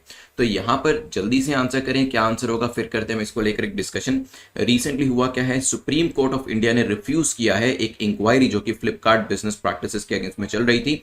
कॉम्पिटिशन कमीशन ऑफ इंडिया के द्वारा इसे लेकर आया गया था और यहां पे सुप्रीम कोर्ट ने रिफ्यूज कर दिया कि इंक्वायरी को रोका नहीं जाएगा, ठीक है। तो ये तो आपकी करंट अफेयर्स की न्यूज थी, लेकिन हाँ जो क्वेश्चन पूछा जाएगा वो आपका कॉम्पिटिशन एक्ट से लेकर पूछा जा सकता है। So anti trust law in India is the competition act 2002, जो कि क्या करता है, रेगुलेट करता है बिजनेसेस को, ताकि एक लेवल प्लेइंग फील्ड वहां पर चलता रहे।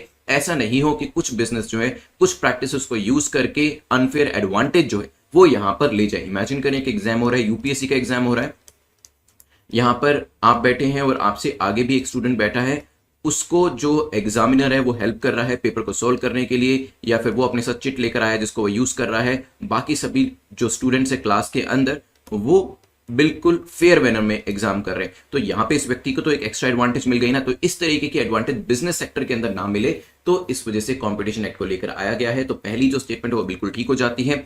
सेकंड स्टेटमेंट की बात करें, जो एक्ट है, द एक्ट वाज अमेंडेड, और इसे 2007 के अंदर, देखिए 2002 के अंदर तो इसे लेकर आया गया, 2007 के अंदर इसे अमेंड किया गया।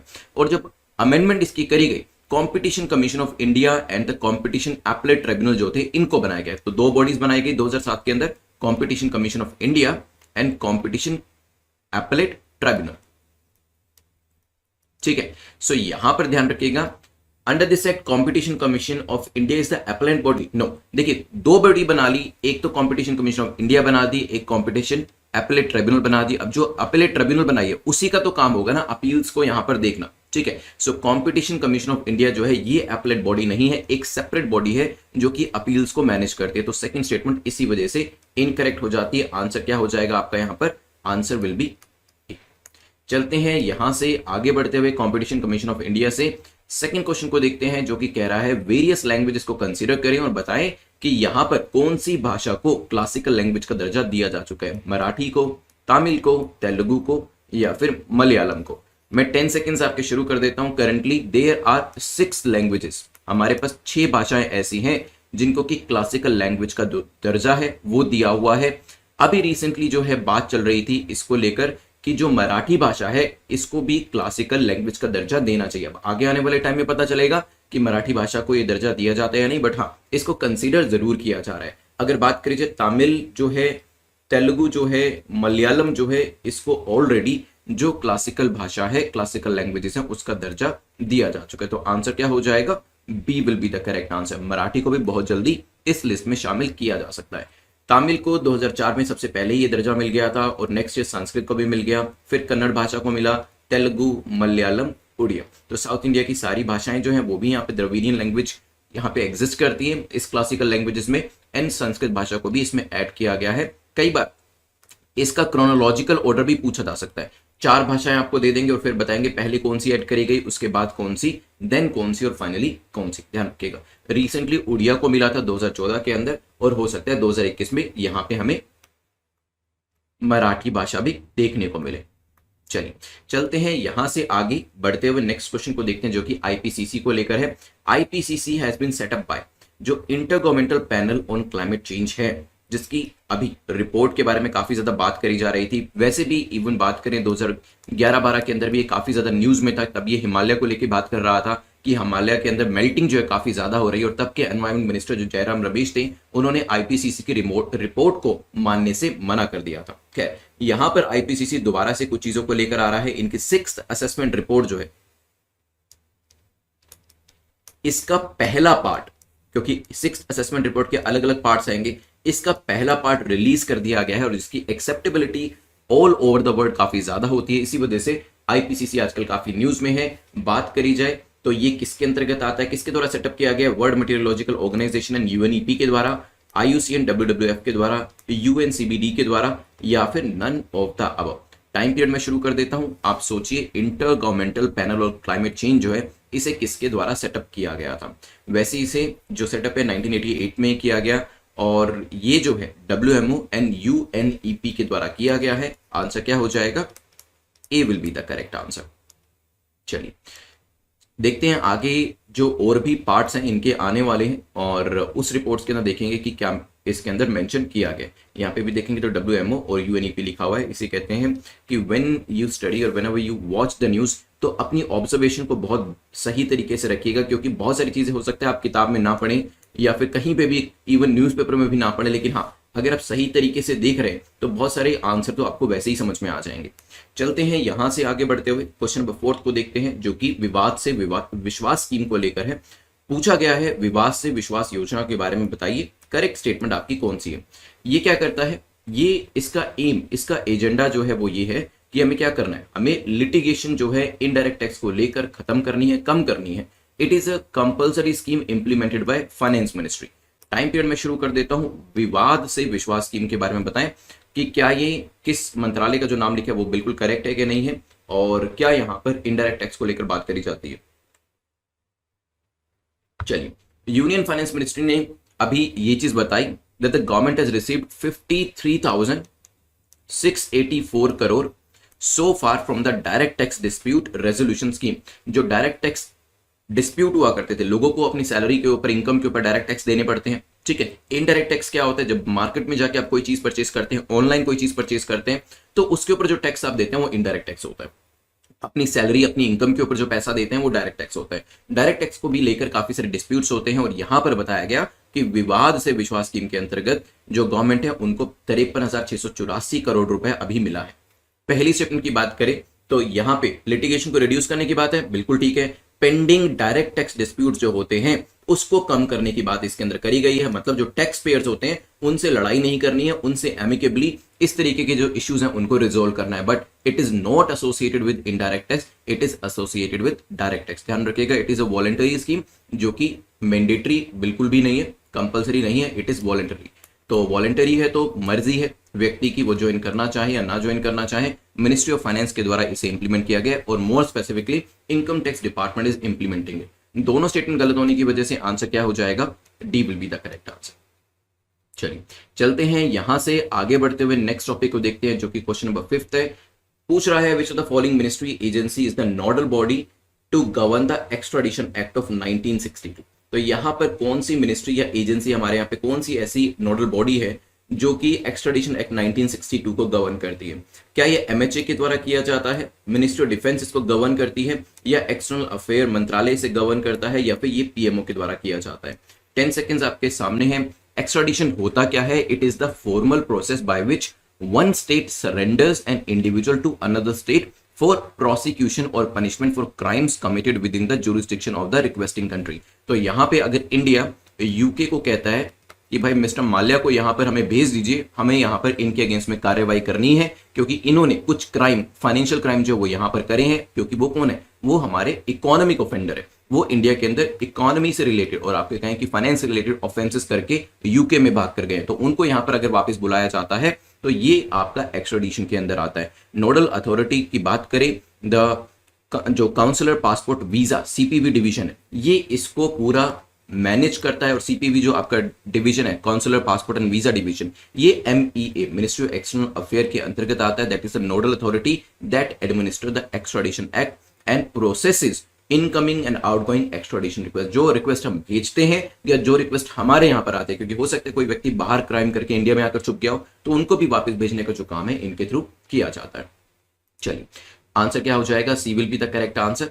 चलते हैं नेक्स्ट क्वेश्चन के ऊपर। 50 डेज रिवीजन सीरीज को आप ज्वाइन कर सकते हैं, बिकॉज आपका एग्जाम जो है धीरे धीरे पास आ रहा है। तो रिवीजन जो है अगर आप करना चाहें, स्टैटिक पोर्शन पूरा आप इसके अंदर 7 वीक 7 सब्जेक्ट्स को कवर कर सकते हैं, डे वाइज तैयारी कर सकते हैं, और अपनी जो geography, polity, history, environment and ecology, culture, उसमें जो मोस्ट इंपॉर्टेंट एरिया जो आपके एग्जाम के लिए काफी ज्यादा इंपॉर्टेंट है, वो आप इसमें कर सकते हो। तो फॉर एग्जाम्पल अगर आपका स्कोर प्रीलिम्स के अंदर 70 to 80 आ रहा है, तो इसमें आप एक्स्ट्रा 20, 30, 40 मार्क्स तक ऐड कर सकते हैं अगर आप इस सीरीज को अच्छे से प्रैक्टिस करते हैं। Merely subscription is not important. Subscribe करके अगर आप इसको साइड में रख देते हैं, नहीं प्रैक्टिस करते, तो फायदा नहीं होने वाला है। But once you subscribe and you watch all the lecture, जो इसमें लेक्चर्स दिए हैं, वो अगर आप करते हैं डेली बेसिस पे, जो एमसीक्यूज है वो सोल्व करते हैं, then definitely this series will help you a lot. इसी तरीके से आप 100 डेज की सीरीज जो है उसको भी ज्वाइन कर सकते हैं और 200 डेज की सीरीज को भी ज्वाइन कर सकते हैं। 100 डेज में ऑफकोर्स मटेरियल आपका बढ़ जाता है, वैल्यू एडिड मटेरियल जो है 200 डेज में आपको प्रोवाइड किया जाता है। तो यहाँ पे जितने ज्यादा डेज होते हैं उस हिसाब से जो सीरीज के अंदर मटेरियल है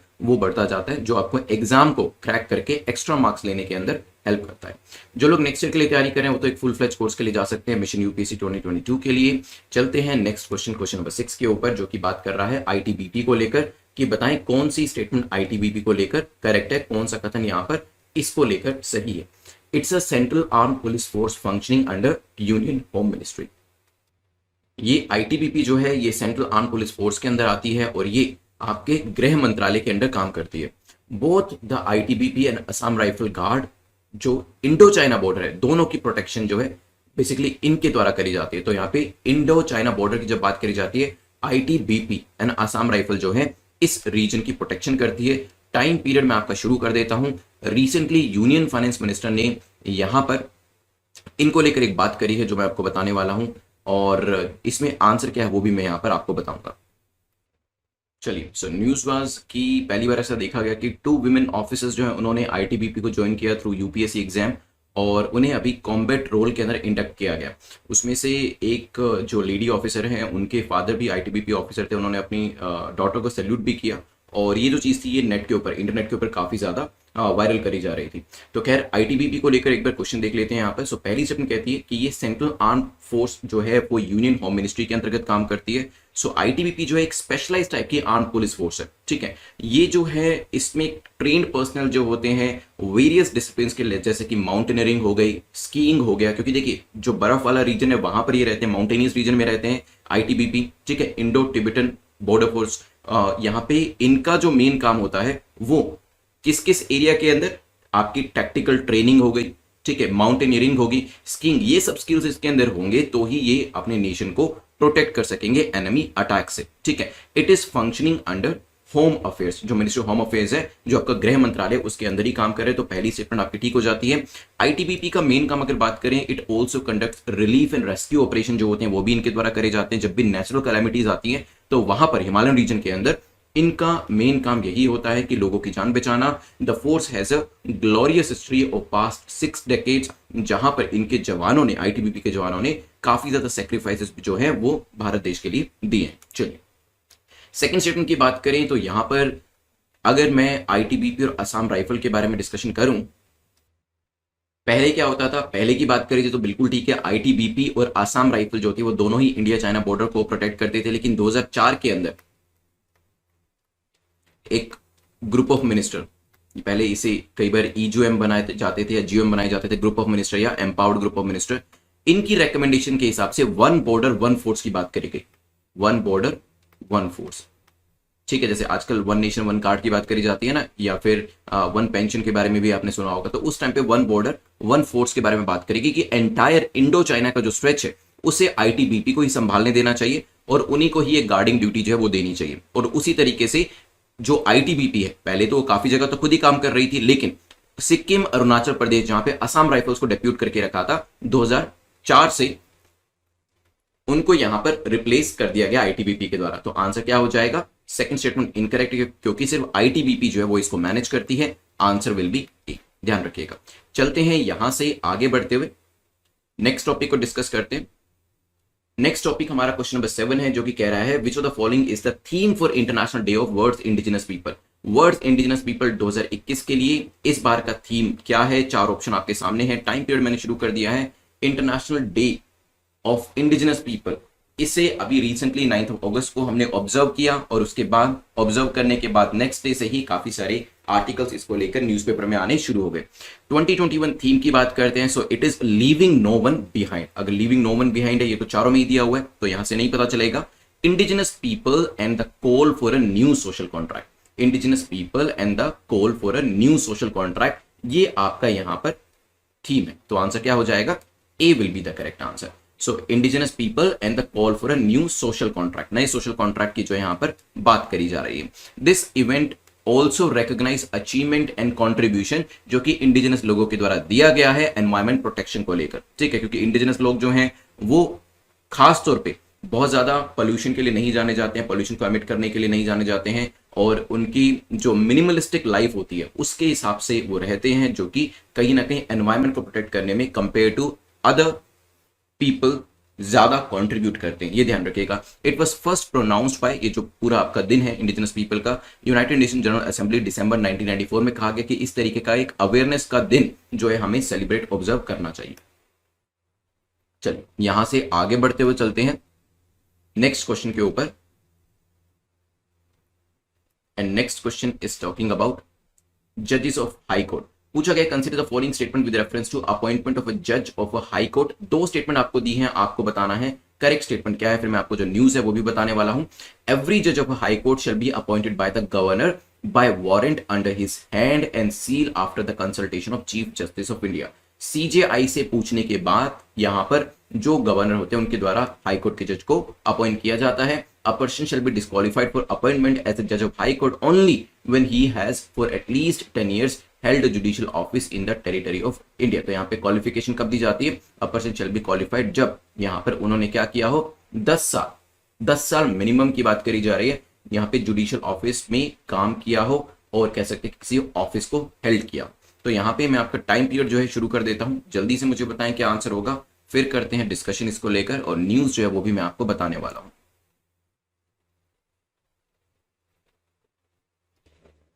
चलिए, तो कोई नई न्यूज नहीं, पुरानी ही न्यूज है एक तरीके से, क्योंकि सेम चीज को बार बार कहा जा रहा है। न्यूज बेसिकली नहीं है, लेकिन हाँ सुप्रीम कोर्ट ने स्टेटमेंट दोबारा से दी है कि यहां पर काफी ज्यादा डिले जो है यूनियन गवर्नमेंट के द्वारा किया जा रहा है, क्योंकि वैकेंसीज जो है जजेस की हाई कोर्ट के अंदर बढ़ती जा रही है, जिसकी वजह से केसेस भी जो है पेंडेंसी बढ़ती जाएगी, लेकिन यहां पर जो वैकेंसी को फिल करने की बात है वो नहीं करी जा रही है। चलिए आते हैं क्वेश्चन के ऊपर। तो यहाँ पे पहली जो स्टेटमेंट है उसके बारे में बताता हूं। जो आर्टिकल 217 है कॉन्स्टिट्यूशन ऑफ इंडिया का, वो कहता है एवरी जज of high court shall be appointed by the president bye warrant under the hand and the seal after consulting whom, after the consultation with Chief Justice of India. So it is not governor, it is the president of India जो कि high court के जजेस को appoint करते हैं। ठीक है, ध्यान रखिएगा इसके बारे में।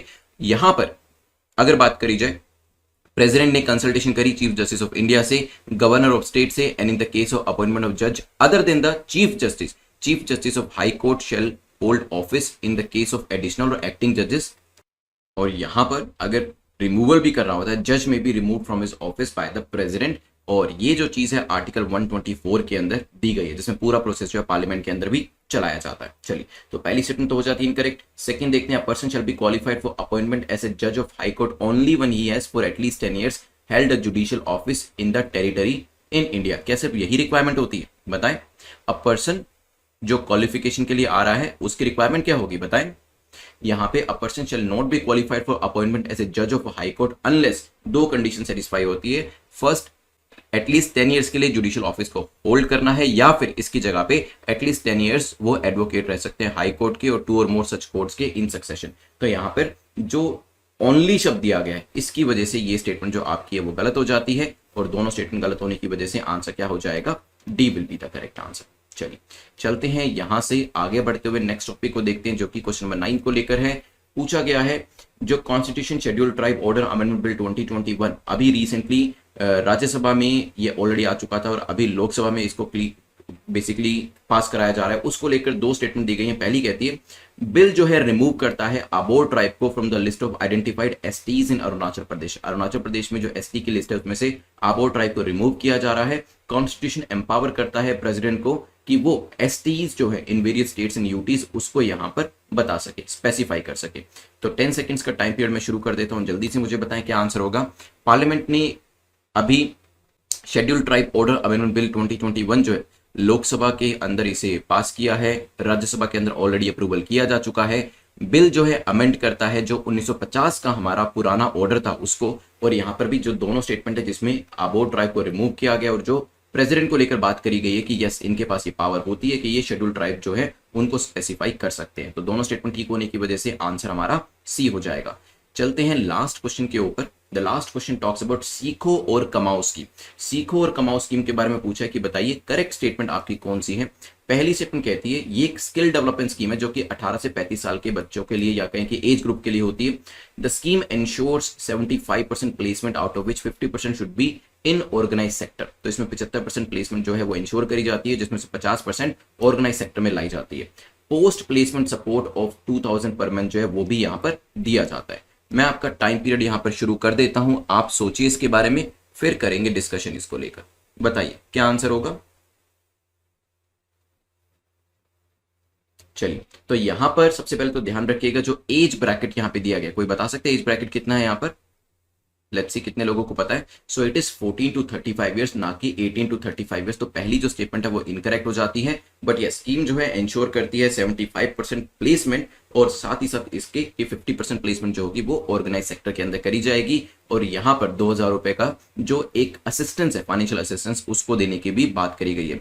As per the scheme guidelines, implementing organisations will be required to establish linkages, इसके साथ प्लेसमेंट सर्विसेज के साथ लिंकेजेस करी जाएगी, जहां पर जो लोग हैं उनको स्किल देने के बाद डिप्लॉय किया जा सकेगा। ध्यान रखिएगा आंसर क्या हो जाएगा, सी हमारा यहां पर करेक्ट आंसर हो जाएगा। करंट अफेयर्स की सीरीज में अगस्त 12 पर हम पहुंच चुके हैं और आज के इंपॉर्टेंट करंट अफेयर्स को डिस्कस करने वाले हैं। आज के जो टॉपिक्स हैं उनको देख लेते हैं। तो 10 टॉपिक्स के अंदर हम 127 अमेंडमेंट बिल के बारे में जानेंगे। इसको लेकर एक वीडियो भी मैंने कल बनाया था 2 से 3 मिनट का, जो कि इसको एक्सप्लेन करने को लेकर था द हिंदू में से। क्रिमिनलाइजेशन ऑफ पॉलिटिक्स के बारे में डिस्कशन करेंगे, पूसा डीकंपोजर्स के बारे में जानेंगे, स्माइल स्कीम NMEEE के बारे में जानेंगे, लायन न्यूज में थे तो IUCN स्टेटस जानने वाली है, मैप को लेकर एक क्वेश्चन डिस्कस करेंगे, नेट जीरो एमिशन को लेकर भी एक क्वेश्चन रहने वाला है, एंड देन बायोमेथनेशन प्रोजेक्ट्स के बारे में डिस्कस करते हुए फाइनल क्वेश्चन जो हमारा होगा यूज एंड थ्रो स्लीपर्स को लेकर होगा। चलिए चलते हैं आज के पहले क्वेश्चन के ऊपर। The first question talks about 127 amendment bill, जिसे रिसेंटली भी पास किया गया है, एक्ट बनाया गया है। तो ये किससे रिलेट करता है? क्या ये SC से रिलेट करता है, ST से, इकोनॉमिक वीकर सेक्शन से, या फिर OBC से? टाइम पीरियड मैं आपको दे देता हूं। ये इस तरीके का बिल था जब पूरा पेंडेमोनियम चल रहा था पार्लियामेंट के अंदर, अपोजिशन जो है वो हमारे सेशंस को चलने ही नहीं दे रही थी, उसके बावजूद भी ये एक ऐसा पॉइंट था जिसके ऊपर यूनैनिमिटी जो थी एक देखने को मिली, एक कंसेंसस जो था रूलिंग पार्टी के अंदर एज वेल एज अपोजिशन के अंदर देखने को मिला। और 127वीं कॉन्स्टिट्यूशन अमेंडमेंट बिल 2021 जो कि OBC लिस्ट को लेकर है, जिसमें मैंने कल के वीडियो में भी आपको बताया था, प्लीज उस 2 से 3 मिनट के वीडियो को देख लीजिएगा, जिसमें मैंने इसके बारे में पूरा बताया है कि कैसे सुप्रीम कोर्ट के द्वारा स्टेट राज्य जो थी उनकी पावर जो थी वो ले ली गई थी OBC लिस्ट बनाने को लेकर, लेकिन उसी पावर को रीइंस्टेट किया गया इसी बिल के द्वारा। तो आंसर क्या हो जाएगा? D will be the correct answer. Lok Sabha passed the 127th constitution amendment bill 2021, जिससे कि क्या किया जा रहा है, OBC लिस्ट बनाने की जो पावर है स्टेट्स को जो उनसे ले ली गई थी और सेंट्रल गवर्नमेंट के पास ही सिर्फ ये पावर थी, वो अभी रीइंस्टेट करी जा रही है। So answer will be OBC। ये मैंने आपको कल दिखाया भी था, जो पूरा इन्फोग्राफिक द हिंदू में अपीयर हुआ था। सो बिल जो है ये क्या करेगा, स्टेट गवर्नमेंट की जो पावर है to identify OBC that are socially and educationally backward, ये जो मई 2021 के ऑर्डर के हिसाब से पावर ले ली गई थी और सेंटर को ऐसा करने के लिए कहा गया था सुप्रीम कोर्ट के द्वारा, इसे रीइंस्टेट किया जा रहा है। अमेंडमेंट जो है ये जो अमेंडमेंट हमारी 127 है, देखिए ये तो अमेंडमेंट बिल है ना, जब ये एक्ट बनेगा, ये तो बिल है हमारा, तो ये नंबर चेंज हो जाएगा। और ये कौन से नंबर की हमारी अमेंडमेंट एक्ट बनने वाला है, ये आप मुझे कमेंट सेक्शन में बताइएगा। 127वीं अमेंडमेंट बिल को इंट्रोड्यूस किया गया, लेकिन जब ये एक्ट बना तो नंबर कैसे चेंज हुआ, वो नंबर जो है नया नंबर, वो मुझे बताइएगा। यहां पर चलते हैं हम अपने नेक्स्ट क्वेश्चन के ऊपर, जो कि क्रिमिनलाइजेशन ऑफ पॉलिटिक्स को लेकर है। पूछा गया है क्रिमिनलाइजेशन ऑफ पॉलिटिक्स को लेकर 2 स्टेटमेंट दिए, आपको बताना है करेक्ट स्टेटमेंट यहां पर कौन सी है। The court had directed political parties to publish the criminal history. तो यहाँ पे पॉलिटिकल पार्टीज को कहा गया है कि आप क्रिमिनल हिस्ट्री जो आपके कैंडिडेट्स की है उसको यहाँ पर पब्लिश करिए। किसने कहा ये? कोर्ट ने। क्या ऐसी डायरेक्शन दी गई थी पॉलिटिकल पार्टी को? हो भी सकता है। Court further ordered the election commission of India to launch a dedicated mobile app for voters to get details of the criminal history of the candidates। यहाँ पे कोर्ट ने कहा, ऑर्डर किया किसको? इलेक्शन कमीशन को, कि आप एक मोबाइल एप्लीकेशन बनाइए ताकि जो वोटर्स है, हम जैसे जो लोग हैं, वो इस मोबाइल एप्लीकेशन के थ्रू देख सकें कि कौन सा कैंडिडेट ऐसा है जिसके अगेंस्ट में क्रिमिनल मुकदमे जो है वो चल रहे हैं, कौन क्रिमिनल है या नहीं है, इसकी डिटेल्स जो है वो इस ऐप के ऊपर अवेलेबल होगी।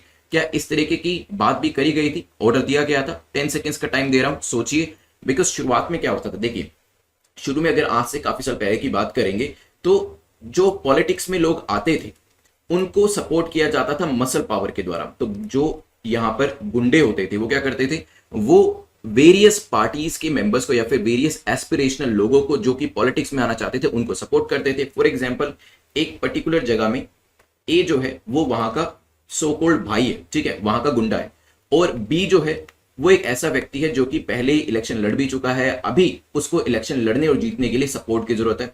तो ये क्या होता था, आपने पुरानी मूवीज में भी देखा होगा, तो ए बी को सपोर्ट करता था कि ठीक है, मसल पावर मैं आपको देने वाला हूं, आप इलेक्शन लड़िए और जीतिए, देखता हूं कि कौन आपके अगेंस्ट में वोट करता है। तो इसमें ये अपने गुंडों को यूज करता था और कोशिश यही करी जाती थी कि सारे लोग जो है वो बी को वोट देने के लिए जाए, और जो बी के अगेंस्ट में वोट देने जा रहा है उसको जाने बूथ तक पहुंचने नहीं दिया जाता था। बूथ कैप्चरिंग करी जाती थी, पूरे के पूरे बूथ को ही, जहां पे लगता था कि उनका कैंडिडेट नहीं जीत रहा है, वहां से जो आपके वोटिंग के आपके बकेट्स होते थे उसको ही ले लिया जाता था, ठीक है। तो इस तरीके के इंसिडेंट्स जो होते थे वो पुराने टाइम में देखने को मिलते थे। बट यहां पर ये जो आपके क्रिमिनल्स थे, इनको भी ये रियलाइज हुआ धीरे धीरे कि why are we supporting this guy, ठीक है, ये जो व्यक्ति बी है ये जीत के तो मेरी वजह से ही आ रहा है, उसके बाद जब हम इससे मिलने जाते हैं हमसे मिलता भी नहीं है, एंड इससे हमें रिक्वेस्ट करनी पड़ती है हर चीज के अप्रूवल के लिए, तो बेटर ये ना हो कि हम खुद ही इलेक्शन लड़ ले, ठीक है। तो यहां पर इनको इस तरीके से समझ में आया कि अगर हम इलेक्शन खुद ही लड़ लेते हैं तो हमें किसी को सपोर्ट भी नहीं करना पड़ेगा और किसी के आगे जाकर रिक्वेस्ट भी नहीं करनी पड़ेगी, और वहां से फिर क्या होता है, ये जो बी थे इनको हटा ही दिया जाता है, और जो यहाँ पर लोकल आपके क्रिमिनल्स होते हैं उनको ये समझ में आता है कि पॉलिटिक्स जो है this is the best business, इसके अंदर जाना बेहतर रहेगा, पैसा भी मिलता है आपको, और यहाँ पर जो काम आपके रुके हुए होते हैं वो भी जो पावर इसके साथ आती है उससे पूरे हो जाते हैं। सो ये चीज जो है पिछले कुछ सालों के अंदर एक ट्रेंड जो था वो चेंज होता हुआ दिखाई दे रहा है, क्योंकि अभी तक जो लोग दूसरे लोगों को इलेक्शन जीतने के लिए सपोर्ट किया करते थे, अभी वो खुद ही यहाँ पे जो सो कॉल्ड बाहुबलीज होते हैं ये अपना खुद इलेक्शन यहाँ पर लड़ रहे हैं और जीतकर आ भी रहे हैं। इसी वजह से जब कोर्ट को ये रियलाइज हुआ कि देयर आर वेरियस पॉलिटिशियंस जो कि आपकी पार्लियामेंट के अंदर बैठे हैं जिनका ट्रैक रिकॉर्ड अच्छा नहीं है, उसको लेकर जनता को तो बताइए ना। देखिए वैसे तो जनता को भी पता होता है, ये कोई नई चीज नहीं है कि जनता अगर मिस्टर एक्स को वोट करने जा रही है तो उनको पता नहीं है कि मिस्टर एक्स का बैकग्राउंड कैसा है, बट क्योंकि मिस्टर एक्स ने कुछ फ्रीबीज दे दिए, ठीक है, कुछ 100 200 500 रुपए की फ्रीबीज दे दी, तो इसके लिए जो जनता है वो अपना जो जमीर होता है उसको भी बेचकर वोट कर देती है, इररिस्पेक्टिव ऑफ द फैक्ट कि मिस्टर एक्स कितना ही बड़ा गुंडा क्यों ना हो, ठीक है। तो यस, जो एजुकेटेड क्लास, जो आप जैसी एजुकेटेड क्लास है, उनको तो ये चीजें हेल्प करेंगी, क्योंकि यहां पर जब क्रिमिनल हिस्ट्री को बताया जाएगा, एप्लीकेशन को लेकर आया जाएगा, तो आप लोगों को एक अवेयरनेस मिलेगी कि इस व्यक्ति को वोट नहीं देना है क्योंकि इसके ऊपर रेप चार्जेस हैं, और जिसमें से रेप चार्जेस जो है उसके अलावा मर्डर चार्जेस हैं, जो कि हो सकता है उसमें से काफी सारे ऐसे हो जो कि काफी हद तक प्रूव हो भी चुके हैं, ठीक है। तो वहां पर आपको एक रियलाइजेशन, एक अवेयरनेस होगा, लेकिन फिर भी a major portion of the population in spite of knowing these things but just because they are getting the freebies they will still vote for this guy, ठीक है। तो यहां पे जो मिस्टर ए है, ठीक है, जिसके अगेंस्ट में रेप चार्जेस हैं, जिसके अगेंस्ट में मर्डर चार्जेस हैं, अभी मैं चार्जेस कह रहा हूं, मैं ये नहीं कह रहा कि वो प्रूव हुए, लेकिन लार्जली यही होता है, हमारा जुडिशियल सिस्टम ऐसा है कि चीजें प्रूव होने में बहुत टाइम लग जाता है, लेकिन काफी सारी चीजें अपरेंट भी होते हैं, एक कैरेक्टर से भी आपको पता चल जाता है इस व्यक्ति ने क्या मर्डर या रेप किया होगा या नहीं किया होगा। तो इस तरीके के चार्जेस होने के बावजूद भी एक बहुत बड़ा तबका है हमारे समाज के अंदर, वो फिर भी ऐसे लोगों को वोट देगा, क्यों? क्योंकि इस व्यक्ति ने इलेक्शन से पहले कुछ फ्री चीजें जो हैं वो यहाँ के लोगों को बांट दी, यहाँ के लोगों को दे दी, ठीक है। लेकिन जो टारगेट किया जा रहा है कोर्ट के द्वारा, इलेक्शन कमीशन के द्वारा, वो आप जैसी जनता को किया जा रहा है जो एजुकेटेड है, ठीक है, जो अवेयर है, और भी अवेयरनेस आपको लानी जरूरी है, ताकि फ्यूचर के अंदर ये जो ट्रेंड है जिसमें फ्रीबीज की वजह से 100 200 500 रुपए के पीछे आप अपने वोट को चेंज कर देते हैं, ये जो जनता है इसको अलग करके आप लोग जो कि यहां पर ऑनेस्ट पर्सन को ही लेकर आना चाहते हैं, because you understand the importance of it, उन लोगों को अवेयरनेस करने के लिए ये दोनों चीजें लाई जा रही हैं। आंसर क्या हो जाएगा? C will be the correct answer. चलिए चलते हैं यहां से आगे बढ़ते हुए, यहां पे कुछ डेटा जो था वो भी दिया गया था, जिससे हमें ये पता चलता है ऑलमोस्ट हर पार्टी के अंदर इस तरीके के क्रिमिनल्स जो है पाए जाते हैं। चलते हैं नेक्स्ट टॉपिक के ऊपर, जो कि पूसा डीकंपोजर्स को लेकर है। रिसेंटली से न्यूज में देखा गया था, ये किससे एसोसिएट करता है? क्या ये कल्टीवेशन से एसोसिएट करता है, प्रोडक्टिविटी से रिलेट करता है, स्टबल बर्निंग से, या फिर मिनिमम सपोर्ट प्राइस से? मैं टाइम पीरियड शुरू कर देता हूं, आप करिए आंसर। यहां पर मल्टीपल एफर्ट जो है वो यहां पर लिए गए हैं ताकि एक low cost capsule, that is Pusa decomposer technology, जो कि ICAR के द्वारा डेवलप करी गई है technology, which is low cost capsule, जो है इसके इंपैक्ट को डेमोन्स्ट्रेट किया जा सके। Indian council of agriculture researcher के द्वारा पूसा डीकंपोजर टेक्नोलॉजी को लेकर आया गया है, और इसमें क्या होगा, जो क्रॉप रेसिड्यू मैनेजमेंट है अक्रॉस द कंट्री। देखिए क्रॉप रेसिड्यू क्या होता है, जब यहाँ पे क्रॉप कल्टीवेशन कर लिया, कटाई हो गई, उसके बाद जो रेसिड्यू बचता है आपका खेत के अंदर, उसको किसान क्या करते हैं, उसको किसान जला देते हैं, जिसे कि स्टबल बर्निंग कहा जाता है, पराली जलाना कहा जाता है, जिसकी वजह से काफी ज्यादा पोल्यूशन होता है। और आपने देखा होगा कि दिल्ली के सीएम बार बार इस चीज को लेकर आवाज उठाते हैं कि आसपास की जो स्टेट्स हैं, हरियाणा, पंजाब है, राजस्थान है, वेस्टर्न यूपी है, वहां पर पराली जलाने की वजह से दिल्ली के अंदर खासतौर पर विंटर के पीरियड के अंदर एयर क्वालिटी इंडेक्स काफी बेकार हो जाता है, काफी खराब हो जाता है, क्योंकि वहां से पराली जलाने की वजह से काफी सारा पोल्यूशन जो है वो दिल्ली के अंदर एंटर करता है। तो यहां पर ये जो पर्टिकुलर टेक्नोलॉजी लाई गई है, दिस इज कंसर्निंग टू जो आपका क्रॉप रेसिड्यू मैनेजमेंट है, उससे रिलेट करता है। तो यस, इनडायरेक्टली आपके स्टबल बर्निंग से भी रिलेट करता है। आंसर क्या हो जाएगा, C will be the correct answer. ध्यान रखिएगा इसके बारे में। इसके अंदर क्या होगा, जो स्टबल है उसको जलाने की बजाय जो किसान है उसको एक मैन्योर के तौर पर कन्वर्ट कर पाएंगे और उसका इस्तेमाल कर पाएंगे। चलते हैं यहां से आगे बढ़ते हुए स्माइल स्कीम के बारे में डिस्कशन करते हैं। वैसे पहले भी हमने देखा है, दोबारा से ये न्यूज में थी। स्माइल स्कीम किससे रिलेट करती है, बेगर से, दिव्यांग से, थर्ड जेंडर से, या फिर none of the above. Time period में शुरू कर देता हूं, क्योंकि recently minister of state for social justice and empowerment जो है, उन्होंने पार्लियामेंट को इन्फॉर्म किया है, जब उनसे क्वेश्चन पूछा गया स्माइल स्कीम के बारे में, स्माइल स्कीम जो कि बेगर्स को लेकर आई गई है, उसके बारे में जानकारी जो है social justice and empowerment minister के द्वारा पार्लियामेंट के अंदर दी गई है। तो आंसर क्या हो जाएगा, A will be the correct answer. ठीक है, स्माइल की फुल फॉर्म क्या है बताइए। Social justice and empowerment ministry के द्वारा इसको फॉर्मुलेट किया गया था, which stand for support for marginalised individual for livelihood and enterprise. ठीक है, इसके अंदर सब स्कीम जो आपकी है, central sector scheme for comprehensive rehabilitation of person engaged in the act of begging, वो भी इंक्लूड है। फोकस क्या है स्कीम का, फोकस यही है कि हमें क्या करना है, हमें रिहेबिलिटेशन करना है। किसका, बेगर्स का। मेडिकल फैसिलिटीज उनको प्रोवाइड करनी है। इसके अलावा if need be we also need to provide them counselling provide करनी है। बेसिक डॉक्यूमेंटेशन, क्योंकि बेगर्स के पास अपने कोई डॉक्यूमेंटेशन भी नहीं होता है, वो भी यहां पे प्रोवाइड करनी है। एंड एजुकेशन, जो कि सबसे ज्यादा इंपॉर्टेंट है, एंड प्रोवाइडिंग स्किल डेवलपमेंट करना, ये भी काफी ज्यादा जरूरी है, because when they have the skill then they don't need to beg, उनको भीख नहीं मांगनी पड़ेगी, अपने स्किल्स को इस्तेमाल करके अपना जो लाइवलीहुड है उसे अर्न कर सकते हैं। चलिए चलते हैं यहां से आगे बढ़ते हुए नेक्स्ट टॉपिक को देखते हैं। क्वेश्चन नंबर 5 जो है बात कर रहा है NMEEE को लेकर पूछा गया। NMEEE के अंदर इन चारों में से क्या क्या आता है, आपको बताना है करेक्ट क्या है। मैं टाइम पीरियड शुरू कर देता हूं और बताता हूं। Recently union minister for power ने इन्फॉर्म किया है राज्यसभा को about the NMEEE। What is NMEEE? This is the national mission for enhanced energy efficiency.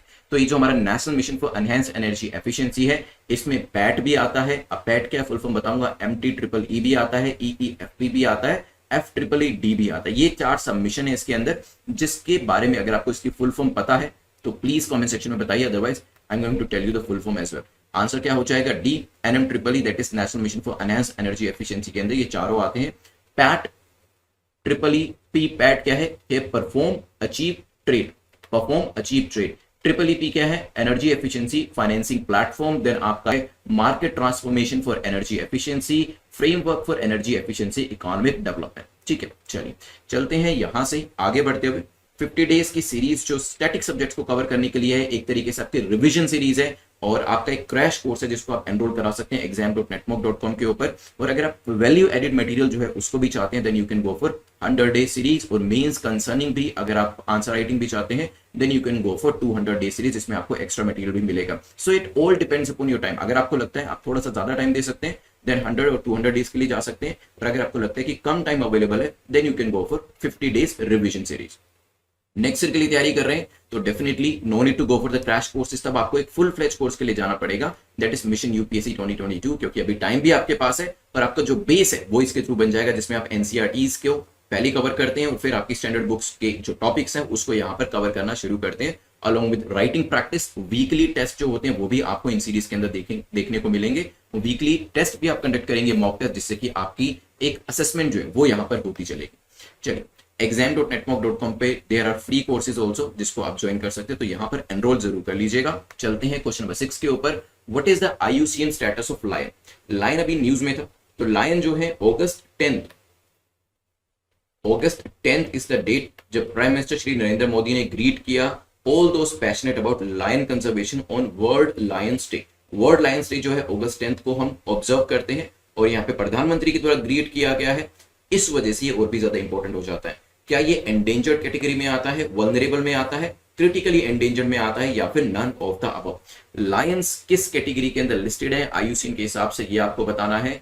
And यहाँ पे लायंस जो है they are listed under the vulnerable category under the international union for conservation of nature, that is in short IUCN category के हिसाब से। ठीक है, यहां पर बात करी जाए vast majority of their habitat जो है वो नष्ट होते जा रहे हैं, और मैंने आपको बताया था कि किसी भी स्पीसीज का नंबर कम होने का मेजर रीजन ये होता है कि उनके हैबिटेट का डिस्ट्रक्शन हो रहा है। ठीक है, यहां पर प्राइमरीली हमें देखा है कि मैन एनिमल कॉन्फ्लिक्ट जो है वो भी एक बहुत बड़ा कारण है इनकी संख्या के कम होने का। एंड पोचिंग जो है जिसमें जो शिकारी इनको मार देते हैं इनके बॉडीली पार्ट्स के लिए, जिसको मार्केट में सेल किया जाता है, उसकी वजह से भी। और एक होता है ट्रॉफी हंटिंग। ट्रॉफी हंटिंग आपने मूवीज में भी देखा होगा, वैसे सुना भी होगा, जब लोग सिर्फ अपने शौक के लिए इनको मारते हैं। ठीक, और कुछ लोग तो इनकी बॉडी का एक पार्ट अपने घर पे भी रखते हैं, दिखाने के लिए, लोगों के आगे ये बताने के लिए, और probably some of them even post the same thing on the social media, सिर्फ ये दिखाने के लिए, देखिए इस लायन को मैंने मारा है। चाहे वो लायन के साथ फोटो खिंचवाए, या फिर उसके किसी बॉडीली पार्ट को घर ले जाए, या फिर उसके किसी क्लॉ को अपने गले में डालकर रखे। ठीक है, सो ट्रॉफी हंटिंग जो है जिसमें बिना किसी रीजन के, देखिए यहाँ पे पोचिंग में क्या किया जा रहा है, आप उसकी जो बॉडीली पार्ट्स हैं उसको सील कर रहे हो। ठीक है, so money could be the factor here. ठीक है, हैबिटेट डिस्ट्रक्शन जो कि कहीं ना कहीं जैसे जैसे हम अर्बनाइजेशन की तरफ जा रहे हैं हो रहा है, डिफोरेस्टेशन देखने को मिल रहा है, वो भी यहाँ पे एक मेजर फैक्टर है। लेकिन यहाँ पे ट्रॉफी हंटिंग के अंदर अगर आप देखेंगे मेजर फैक्टर सिर्फ ईगो सेटिस्फेक्शन है। ठीक है, चलिए आंसर क्या हो जाएगा, D will be the correct answer. चलते हैं नेक्स्ट क्वेश्चन के ऊपर। This quotation I have added for you, क्योंकि यूपीसी जो मेजर थिंग है वो आपको इससे एसोसिएट होती हुई दिखाई देगी। सो अभी क्योंकि exam is coming near by, so आपको भी अपना बीस्ट मोड जो है वो ऑन करना पड़ेगा, और यहां पर और भी फेरोशियस तरीके से अभी अपनी तैयारी शुरू करनी पड़ेगी बिना थके। चलते हैं क्वेश्चन नंबर 7 के ऊपर। मैंने आपको 3 लोकेशंस दिए और कल भी बताया था कि इस तरीके का एक क्वेश्चन मैं आपसे पूछने वाला हूं, बिकॉज आई एम एक्सपेक्टिंग कि ये जो आपका अक्साई चिन और हमारा लद्दाख वाला रीजन है, यहां से एक क्वेश्चन बन के आ सकता है, क्योंकि काफी ज्यादा न्यूज में भी ये आ रहा है, और यहाँ पे मैप रिलेटेड एक अच्छा क्वेश्चन बन सकता है। गोगरा, गलवान, पैंगोंग सो, ये 3 लोकेशन मैंने आपको दिया, आपको इसे साउथ टू नॉर्थ लगाना है। ध्यान से सुनिए, इसे साउथ टू नॉर्थ लगाना है। साउथ टू नॉर्थ क्या होता है, ये आपका ईस्ट है, ये वेस्ट है, ये नॉर्थ है, ये साउथ है। साउथ टू नॉर्थ मतलब नीचे से ऊपर लगाना है। मैं टाइम पीरियड शुरू कर देता हूं, आप सोचिए इसके बारे में, फिर करते हैं एक डिस्कशन। गोगरा, गालवान, पैंगोंग सो। गोगरा काफी ज्यादा न्यूज में था क्योंकि रिसेंटली इंडिया चाइना के जो कमांडर लेवल मीटिंग थी वो यहां पर हुई थी, ताकि एक नॉर्मलिटी जो है वो एलएसी के ऊपर मेंटेन करी जा सके, और गोगरा ही वो रीजन था जहां पे डिसएंगेजमेंट की बात करी गई थी। आइए मैप के ऊपर देखते हैं इसे। सो यहां पर अगर आप देखेंगे साउथ टू नॉर्थ मतलब नीचे से ऊपर जाना है हमें। सबसे नीचे तो आपको यहाँ पे दिखाई देगा Pangong Tso, south of Pangong Tso, north of Pangong Tso, ये तो पैंगोंग सो हो गया। ठीक है, इसके ऊपर जाएंगे आपको ये गोगरा दिखाई देगा, this is Gogra right. Port spring भी आपको यहाँ पे PP15 दिखाई दे रहा है। ऊपर आपको PP14 जो है गालवान वैली दिखाई देगी। उसके ऊपर जाएंगे तो ये वाई जंक्शन आपको दिखाई दे रहा है, दौलत बेग ओल्डी जिसे DBO कहा जाता है, और फिर कराकोरम पास जो है PP1 आपको दिखाई देगा। ठीक है, सो यहाँ पर सबसे नीचे के साउथ टू नॉर्थ में जाएंगे तो पहले पैंगोंग सो आएगा, फिर गोगरा आएगा और फिर गालवान आएगा। चलिए आते हैं क्वेश्चन के ऊपर। पैंगोंग सो सबसे नीचे था, फिर गोगरा था और फिर गालवान था, मतलब 312। यहाँ पे आंसर क्या हो जाएगा, 312 कहां पर है, डी के अंदर। D will be the correct answer. चलते हैं यहां से आगे बढ़ते हुए। वैसे मैं आपको बता दूं 12 राउंड्स की मिलिट्री लेवल टॉक्स जो है दोनों के बीच में हो चुके हैं, जिसके अंदर क्या किया गया, हमारे यहाँ से जो आर्मी के रिप्रेजेंटेटिव थे वो गए, उनके वहां से आए और यहाँ पे डिसएंगेजमेंट करने की कोशिश करी गई चाइनीज साइड से भी।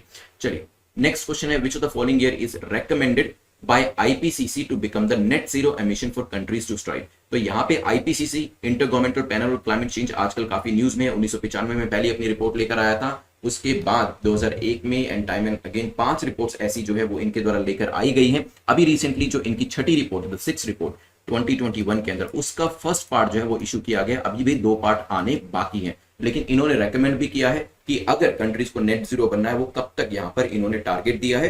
तो आपके हिसाब से आपने पढ़ा होगा कब तक का टारगेट इनके द्वारा रेकमेंड किया गया, 2030 तक नेट जीरो होना चाहिए, 2050 तक, 60 तक या फिर 25 तक। आईपीसीसी के जो ऑथर्स हैं जिन्होंने अभी climate change 2021 the physical science basis जो यहाँ पे असेसमेंट रिपोर्ट का नाम दिया है, उन्होंने कहा है कि जो वार्मिंग है वो काफी तेजी से हो रही है। जो यहाँ पे आपके जो melting of the sea, melting of the ice है वो काफी तेजी से हो रही है, और साथ ही साथ जो सी लेवल राइज है वो काफी तेजी से हो रहा है। ये कुछ चीजें बताई गई हैं जिसकी वजह से कोस्टल फ्लडिंग जो है वो भी आपको लो लेवल एरियाज के अंदर देखने को मिल रही है। और यहाँ पे जो 1.5 डिग्री जो हम प्री इंडस्ट्रियल लेवल पे जो अपने टेम्परेचर को कर्टेल करने की बात करते हैं, ये भी कहा गया कि 2040 तक ब्रीच हो जाएगा। बात करी जाए यहाँ पे जो रिकमेंडेशन दी गई है, ये कहा गया कि countries should strive to achieve the net zero emission. Net zero emission जो है वो 2050 तक अचीव कर लेना चाहिए। ठीक है, चलिए तो बी यहाँ पे करेक्ट आंसर हो जाएगा। इनकी जो 5th असेसमेंट रिपोर्ट आई थी 2014 के अंदर आई थी लास्ट रिपोर्ट हमारी, और 6th जो है 2021 के अंदर आई है। भारत कब तक नेट जीरो बनने वाला है ये मुझे नीचे कमेंट सेक्शन में जरूर बताइएगा। चलते हैं यहां से आगे बढ़ते हुए नेक्स्ट टॉपिक मैं आपको दिखा देता हूं, जो कि बायोमेथनेशन प्रोजेक्ट को लेकर है। पूछा गया बताएं कौन सी स्टेटमेंट आपकी करेक्ट है, कौन सा कथन आपका सही है।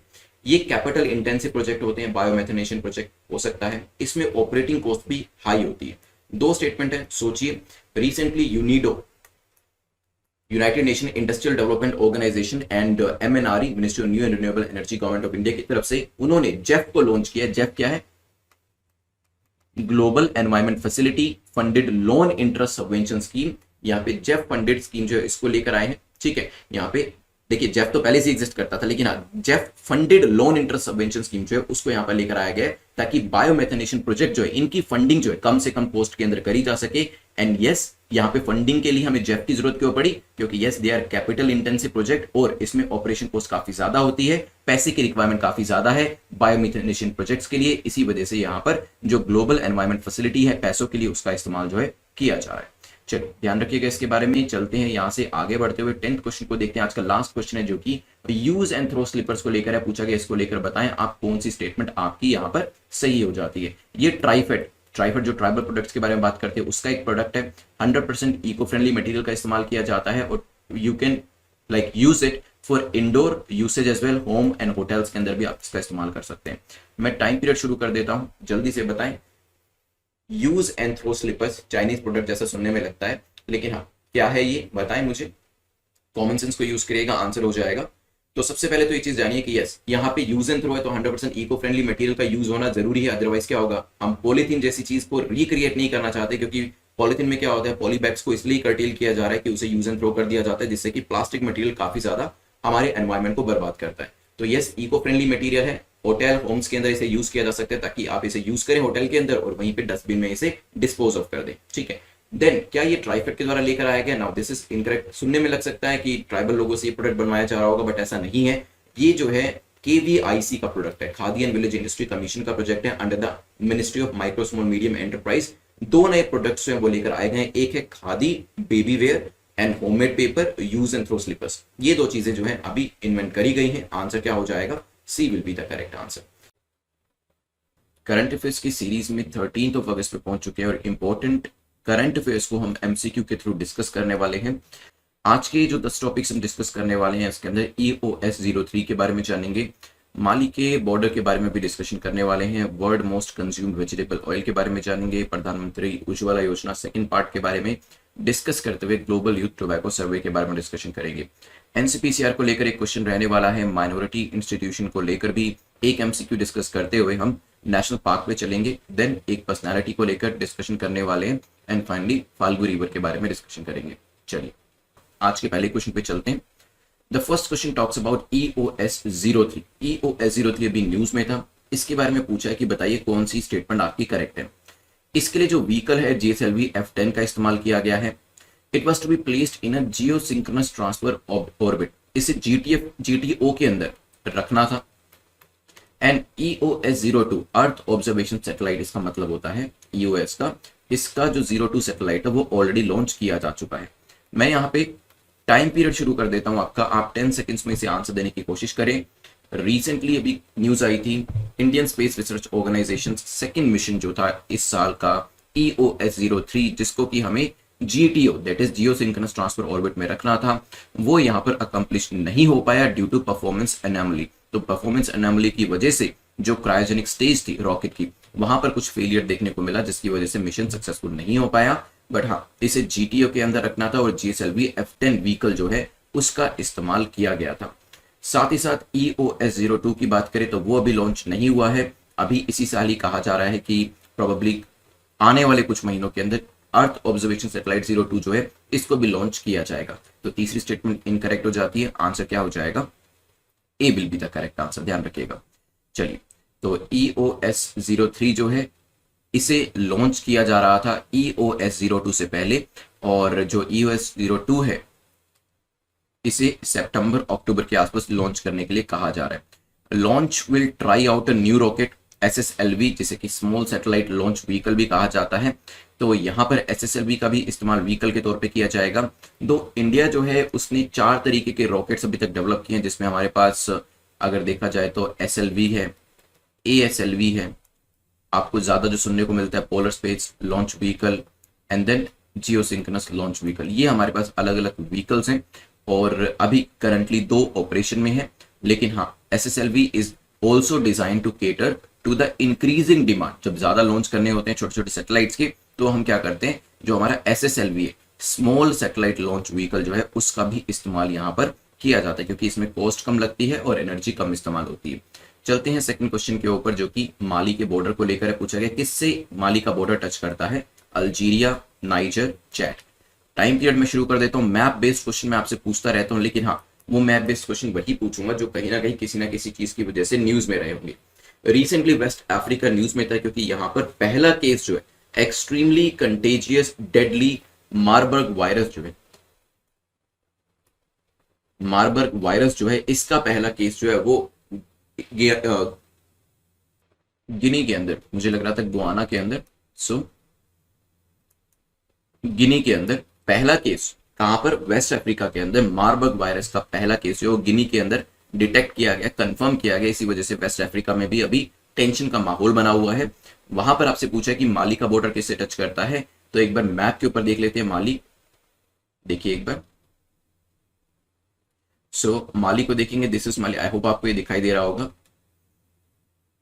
बॉर्डर इसका मॉरिशनिया से टच कर रहा है, अगर आप नीचे देखेंगे तो गिनी से टच कर रहा है, सेनेगल से टच कर रहा है, नीचे कोट दे आइवरी से, देन बुर्किना फासो, नाइजर से, और पीछे अल्जीरिया से भी टच कर रहा है। लेकिन यहाँ पे नाइजीरिया से टच नहीं कर रहा है और चैड से टच नहीं कर रहा है। अब देख लेते हैं यहाँ पे एक बार अपने क्वेश्चन के अंदर। यहाँ पे अल्जीरिया से कर रहा था, नाइजर से कर रहा था, लेकिन चैड से नहीं कर रहा था। ठीक है, तो थर्ड आपका जो ऑप्शन है वो इनकरेक्ट हो जाएगा। आंसर विल बी ए इसका करेक्ट आंसर हो जाएगा, ध्यान रखिएगा। ठीक है, यहाँ पे जो वायरस है उसके बारे में कुछ और चीजें भी दी है। Human infection with Marburg virus disease initially result from prolonged exposure. तो किस तरीके से होता है ह्यूमन के अंदर ये इन्फेक्शन? जब एक्सपोजर काफी ज्यादा हो जाता है, किससे? केव्स में रहने वाले जो आपके रोसेटस बैट कॉलोनीज होते हैं, जो चमगादड़ होते हैं, उनसे एक्सपोजर ज्यादा होता है, तो इस तरीके के वायरस के इंस्टेंसेस जो है वो देखने के लिए मिलते हैं। चलते हैं यहां से आगे बढ़ते हुए क्वेश्चन नंबर थर्ड को देखते हैं।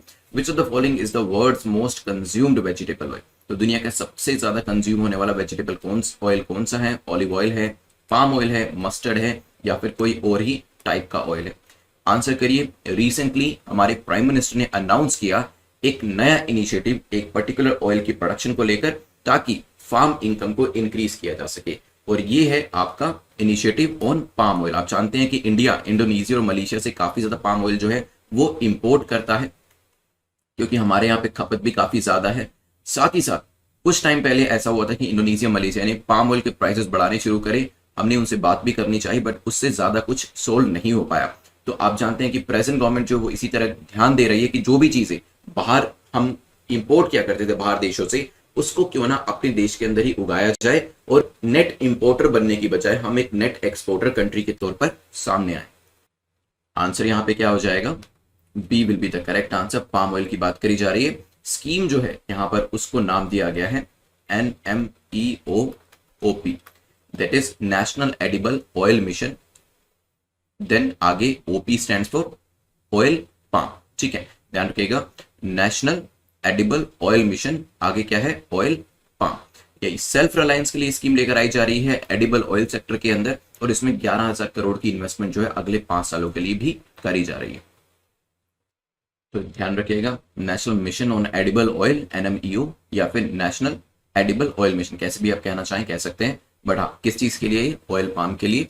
चलते हैं यहां से आगे बढ़ते हुए नेक्स्ट टॉपिक को देखते हैं, विच इज कंसर्निंग प्रधानमंत्री उज्ज्वला योजना। वैसे मैं उससे पहले अगर आपको कुछ इंपॉर्टेंट चीजें और बताना चाहूँ पाम ऑयल के बारे में, तो पाम ऑयल जो है it is the currently world's most consumed vegetable है। तो सिर्फ इंडिया में नहीं, पूरे वर्ल्ड में इसकी खपत जो है काफी ज्यादा होती है। एंड ये जो है ज्यादातर यूज होता है डिटर्जेंट को प्रोड्यूस करने में, प्लास्टिक कॉस्मेटिक्स को प्रोड्यूस करने में, इवन बायोफ्यूल के तौर पर भी इसका इस्तेमाल किया जाता है। तो कॉस्मेटिक्स में भी होता है, बायोफ्यूल के अंदर भी होता है, ठीक है। टॉप कंज्यूमर्स की बात करें तो इसमें टॉप कंज्यूमर में भारत का नाम सबसे पहले आता है, तो भारत नंबर 1 पर है, और फिर नाम आता है चाइना का, एंड यूरोपियन यूनियन जो है वो भी पीछे नहीं है इसकी कंजम्पशन में। तो हमारे इन देशों के अंदर जो कंजम्पशन है वो काफी ज्यादा होता है पाम ऑयल का। प्रधानमंत्री उज्ज्वला योजना द सेकंड पार्ट को देखते हैं। 3 स्टेटमेंट दी हैं प्रधानमंत्री उज्ज्वला योजना को लेकर। कहा गया है कि जो इसका पहला पार्ट था वो 2016 में लॉन्च किया गया था। सेकंड जो है, it aimed at providing maximum benefit to the migrants को बेनिफिट देने के लिए इसे लेकर आया गया है। And merely a self declaration is required to avail the benefits. इसके बेनिफिट लेने के लिए सिर्फ आपको क्या करना है, आपको सिर्फ अपने आप को डिक्लेयर करना है किसी पर्टिकुलर एस्पेक्ट को लेकर। वो क्या है वो भी आप सोचिएगा, फिर करते हैं डिस्कशन। चलिए देखिए, रिसेंटली जो प्रधानमंत्री हैं, प्राइम मिनिस्टर जो है, उन्होंने सेकंड फेज प्रधानमंत्री उज्ज्वला योजना का, उज्ज्वला 2.0 जो है वो लॉन्च किया, या फिर प्रधानमंत्री उज्ज्वला योजना पार्ट 2 जो है लॉन्च किया, क्योंकि इसका फर्स्ट पार्ट जो था वो काफी सक्सेसफुल रहा था, जिसमें 5 करोड़ से ज्यादा जो महिलाएं थी उनको यहाँ पे गैस कनेक्शन दिए गए थे। और इन गैस कनेक्शन की वजह से जो ट्रेडिशनल टाइप का, जो कन्वेंशनल टाइप का फ्यूल होता था उसको वो इस्तेमाल नहीं करते थे। गांवों में आपने देखा होगा कि होता क्या है, जो लकड़ियां होती हैं उन्हें जलाकर, या फिर जो आपके गोबर जो होता है उसके उपले जो होते हैं उसे जलाकर खाना बनाया जाता है। लेकिन उससे प्रॉब्लम ये होती है कि धुआं बहुत ज्यादा होता है, पोल्यूशन काफी ज्यादा होता है। और अगर कोई व्यक्ति इस तरीके से 3 बार दिन में खाना बना रहा है और काफी लंबे समय तक इतने धुएं से उनका एक्सपोजर होता है, तो इसके हेल्थ कॉन्सिक्वेंसेस काफी ज्यादा देखने को मिलते हैं। तो इसी चीज को ही दूर करने के लिए और महिलाओं की जो हेल्थ है उनको ठीक करने के लिए ही प्रधानमंत्री उज्ज्वला योजना को लेकर आया गया था, और ये सक्सेसफुल रहा। 2016 के अंदर इसे लेकर आया गया। अभी जो है सेकंड पार्ट जो है वो माइग्रेंट्स को फोकस कर रहा है, और माइग्रेंट्स जो होते हैं उनके पास ना ही उनका जो डॉक्यूमेंटेशन होते हैं, ना ही उनकी आइडेंटिटी का कोई कार्ड होता है, ना ही उनके पास राशन कार्ड होता है। लेकिन हाँ, यहाँ पर उनको एक सहूलियत दी गई है। जैसे जो स्टूडेंट्स थे, इनको 2014 में जैसी सरकार आई थी उन्होंने एक सहूलियत दी थी कि आप क्या कर सकते हैं, आप सेल्फ अटेस्ट कर सकते हैं। आपको याद होगा, ठीक है। तो आपको किसी भी सरकारी दफ्तर में सरकारी ऑफिसर से रिक्वेस्ट करने की जरूरत नहीं है कि वो आपके जो मार्कशीट्स होती हैं उसको अटेस्ट करके दे। आप खुद ही अपने जो डॉक्यूमेंट्स होते हैं उसको सेल्फ अटेस्ट कर सकते हैं। यही पावर अब माइग्रेंट्स को भी दी गई है, लोगों को भी दी गई है कि आपको बेनिफिट्स लेना है तो आप सेल्फ अटेस्ट करें, सेल्फ डिक्लेयर करें, दैट विल सफाइस। अलग से कोई डॉक्यूमेंट की जरूरत नहीं पड़ेगी। आंसर क्या हो जाएगा? D will be the correct answer. चलिए चलते हैं यहां से आगे बढ़ते हुए। उज्ज्वला के बारे में ध्यान रखिएगा, प्रीलिम्स में भी क्वेश्चन आ सकता है, मेंस में भी आप इसका इस्तेमाल कहीं ना कहीं जरूर कर सकते हैं। क्वेश्चन नंबर 5 बात करता है ग्लोबल यूथ टोबैको सर्वे के बारे में। पूछा गया किसके द्वारा कंडक्ट किया गया? CSIR, Indira Gandhi institute of development research, Tata institute of social science, या फिर international institute for population sciences के द्वारा। टाइम पीरियड में शुरू कर देता हूं, जल्दी से बताएं। रिसेंटली जो 4th राउंड है ग्लोबल यूथ टोबैको सर्वे का, जिसे एक शॉर्ट में कहा गया GYTS4, इसे रिलीज किया गया है किसके द्वारा? आपकी ministry of health and family welfare के द्वारा। और इसे 2019 में कंडक्ट किसके द्वारा किया गया था? International institute of population sciences के द्वारा। तो अभी जो हमारे हेल्थ मिनिस्ट्री है उनके द्वारा ये रिलीज किया गया है, और कंडक्ट किसके द्वारा किया गया था? IIPS के द्वारा। तो आंसर क्या हो जाएगा आपका? D will be the correct answer. ध्यान रखिएगा, सर्वे के बारे में भी पूछा जा सकता है। स्टैटिक पोर्शन को अगर आप जल्दी से कवर करना चाहते हैं तो मोस्ट इंपोर्टेंट एरियाज जो आपके एग्जाम के लिए मोस्ट इंपोर्टेंट बुक्स रहती हैं, जैसे कि आपकी लक्ष्मीकांत की बुक है, स्पेक्ट्रम की बुक है, इंडियन आर्ट एंड कल्चर की बुक है, जो आपके एनवायरमेंट इकोलॉजी है, शंकर आयस की बुक है, तो उसमें से जो मोस्ट रेलेवेंट एरियाज आपके एग्जाम के लिए हैं वो 50 डेज सीरीज के अंदर आपको मिल जाएंगे वीडियो के थ्रू। तो 50 डेज के अंदर 7 वीक्स के अंदर 7 सब्जेक्ट्स को आप कवर कर सकते हैं exam.netmonk.com पर जाकर। और अगर आपको लगता है कि नहीं, आपको एक थोड़ी सी एग्जॉस्टिव तैयारी करनी है, then you can go for 100 days and 200 days series, जिसमें डे वाइज आपको असाइनमेंट मिलते हैं, और चाहे तो आप सब्जेक्ट वाइज भी ले सकते हैं अगर आप डे वाइज तैयारी नहीं करना चाहते। क्या एक दिन में आप मल्टीपल डेज को कवर कर सकते हैं? तो आंसर इज यस। ऑलरेडी जो डेज हैं वो यहाँ पर अपलोड किए जा चुके हैं, तो आप चाहें तो एक दिन में 2 या 3 दिन को भी कवर कर सकते हैं। और उसमें जो मटेरियल अवेलेबल, जो वीडियोस अवेलेबल है, वो डे बाय डे जरूर देखते हुए जाइएगा, ताकि आपके सारे सब्जेक्ट जो है वो भी कवर हो जाए और मोस्ट इंपॉर्टेंट एस्पेक्ट जो आपके एग्जाम के लिए है वो यहाँ पर कवर करके आप इस एग्जाम को क्रैक कर सके। जो लोग नेक्स्ट ईयर के लिए तैयारी कर रहे हैं वो मिशन यूपीएससी 2022 के लिए जा सकते हैं। चलते हैं नेक्स्ट क्वेश्चन के ऊपर, विच इज क्वेश्चन नंबर 6। बात कर रहा है एनसीपीसीआर को लेकर, पूछा गया एनसीपीसीआर को लेकर बताएं कौन सी स्टेटमेंट आपकी सही है। ये एक स्टैट्यूटरी बॉडी है, हो सकता है ये मिनिस्ट्री ऑफ हेल्थ के अंडर आती है, this is also a possibility, and ये पॉक्सो के इंप्लीमेंटेशन को मॉनिटर करती है। जल्दी से बताएं क्या आंसर होगा, फिर करते हैं डिस्कशन एनसीपीसीआर को लेकर, किस तरह की बॉडी है, किसके अंतर्गत आती है, ये सब चीजें आपको यहाँ पर बतानी है। चलिए, एनसीपीसीआर जो है ये एक स्टैट्यूटरी बॉडी है, national commission for protection of child rights, ठीक है, या फिर राइट्स ऑफ द चिल्ड्रन भी कहते हैं इसे। It has conducted a nation wide assessment of minority schools. Report को टाइटल किया गया impact of exemption under article 15 sub article 5 with regards to article 21A of the constitution of India on education of minority communities। तो काफी बड़ा title रखा गया, impact of exemption under article 15 with regards to 21 of the constitution of India on education of minority communities। ठीक है, statutory body है, ये आती है ministry of women and child development के अंदर, MOWCD के अंतर्गत आती है, हेल्थ के अंदर नहीं आती, इसी वजह से second statement incorrect. Second statement incorrect तो COD भी eliminated. It means by default तीसरी स्टेटमेंट तो करेक्ट होगी ही होगी, उसको आप ठीक कर दीजिए कि यस पॉक्सो का इंप्लीमेंटेशन इनके द्वारा किया जाता है, तो आंसर क्या हो जाएगा, B will be the correct answer. चलिए चलते हैं एनसीपीसीआर के बारे में कुछ चीजें जान लेते हैं। यहाँ पर वैसे मेंशन किया, आप देखिएगा एनसीपीसीआर एक स्टैट्यूटरी बॉडी है, मार्च 2007 में इसे CPCR एक्ट के अंतर्गत बनाया गया था जो 2005 में आया था। Ministry of women and child development जो मंत्रालय आपका है उसके अंतर्गत आती है। कमीशन का जो मैंडेट है वो दिया गया है कंसर्निंग लॉज पॉलिसीज प्रोग्राम को इंश्योर करना इन कॉन्सोनेंस विद चाइल्ड राइट्स। तो चाइल्ड राइट्स को ध्यान में रखते हुए जो पॉलिसीज हैं, लॉज हैं, उनको इंश्योर करना है। यहाँ पर ये बेसिकली वेरियस कंप्लेंट जो होती है उनके लिए इंक्वायरी भी करती है जहां पर चाइल्ड राइट्स का वायलेशन होता है। इवन जो राइट टू एजुकेशन एक्ट 2009 है, यहां पर भी अगर चाइल्ड राइट्स जो है वायलेट होते हैं, वहां पर भी इनके द्वारा जो इंक्वायरी है करी जाती है। और पॉक्सो का जो इंप्लीमेंटेशन है, पॉक्सो एक्ट 2012 में आया था, उसके इंप्लीमेंटेशन करने का काम भी इसके द्वारा किया जाता है। चलिए चलते हैं नेक्स्ट टॉपिक के ऊपर, जो कि पूछ रहा है इसी क्वेश्चन से रिलेटेड माइनॉरिटी इंस्टीट्यूशन के बारे में कि ये कौन कौन से आर्टिकल से एसोसिएट करते हैं। आर्टिकल 15 दिया है, आर्टिकल 30 दिया है, आर्टिकल 21A दिया है। डायरेक्टली इनडायरेक्टली बताइएगा। टाइम पीरियड में शुरू कर देता हूं यहाँ पर आपका, लेट्स सी कितने लोग आंसर कर पाते हैं। एक दो आर्टिकल तो मैंने आपको पिछले क्वेश्चन के अंदर ही बता दिए थे, सोचिए। चलिए तो यहां पर आर्टिकल 15 सब आर्टिकल 5 तो मैंने आपको बताया था, तो आर्टिकल 15 तो इसमें आ ही जाता है। 93rd अमेंडमेंट जो इंडियन कॉन्स्टिट्यूशन के अंदर करी गई थी, उसने एम्पावर किया था कि जो राज्य हैं, state, they can make special provision for socially and educationally backward classes और द शेड्यूल कास्ट और the schedule tribe in education institution, जिसमें प्राइवेट एजुकेशन इंस्टीट्यूशन चाहे वो एडेड हो या अनएडेड हो वो भी शामिल है। सिर्फ एक ही इंस्टीट्यूशन को बाहर रखा गया था, दैट वाज द, बताइए, यस, माइनॉरिटी इंस्टीट्यूशन। ठीक है, तो 15(5) जो है आर्टिकल 15 सब आर्टिकल 5 के अंदर राज्य सरकारों के पास स्पेशल राइट्स हैं कि एजुकेशन को लेकर सोशली एजुकेशनली बैकवर्ड क्लासेस जो है उनके लिए यहां पर स्पेशल प्रोविजन बनाए जा सकते हैं। राइट टू एजुकेशन की बात करते हैं, इसे भी इंप्लीमेंट करने के लिए आर्टिकल 21A लेकर आया गया था और एक्ट ने मैंडेट किया था कि जो आपके 25% रिजर्वेशन है वो डिसएडवांटेज सेक्शन के लिए रखा जाएगा इन द सोसाइटी, जहां पे 25% में डिसएडवांटेज ग्रुप में SC ST socially backward differently able जो है उनको भी शामिल किया गया है। EWS का भी यहां पर आप जानते हैं कि कोटा रहता है। Then using article 30 to bypass RTE, minority schools are outside the purview of RTE। Further 2014 में सुप्रीम कोर्ट ने कहा एक प्रमति जजमेंट के अंदर कि it has made the whole RTE Act inapplicable to minority school। ठीक है, तो क्या माइनॉरिटी स्कूल के अंदर भी जो राइट टू एजुकेशन है उसको लेकर आना चाहिए, नहीं लेकर आना चाहिए, इसको लेकर भी काफी कंट्रोवर्सी हुई थी। खैर यहां पर जो आपका आंसर हो जाता है वो क्या हो जाएगा, ये तीनों ही जो आपके आर्टिकल्स हैं वो किससे रिलेटेड है, माइनॉरिटी इंस्टीट्यूशन से। आंसर क्या हो जाएगा, D will be the correct answer. चलिए चलते हैं यहां से आगे बढ़ते हुए नेक्स्ट टॉपिक को डिस्कस करते हैं, जो कि क्वेश्चन नंबर 8 है। पूछा गया किस नेशनल पार्क के अंदर रिसेंटली सैटेलाइट फोन्स का इस्तेमाल किया गया है लॉ एनफोर्समेंट एजेंसीज के द्वारा। क्या ये मानस है, कॉर्बेट है, काजीरंगा या कान्हा।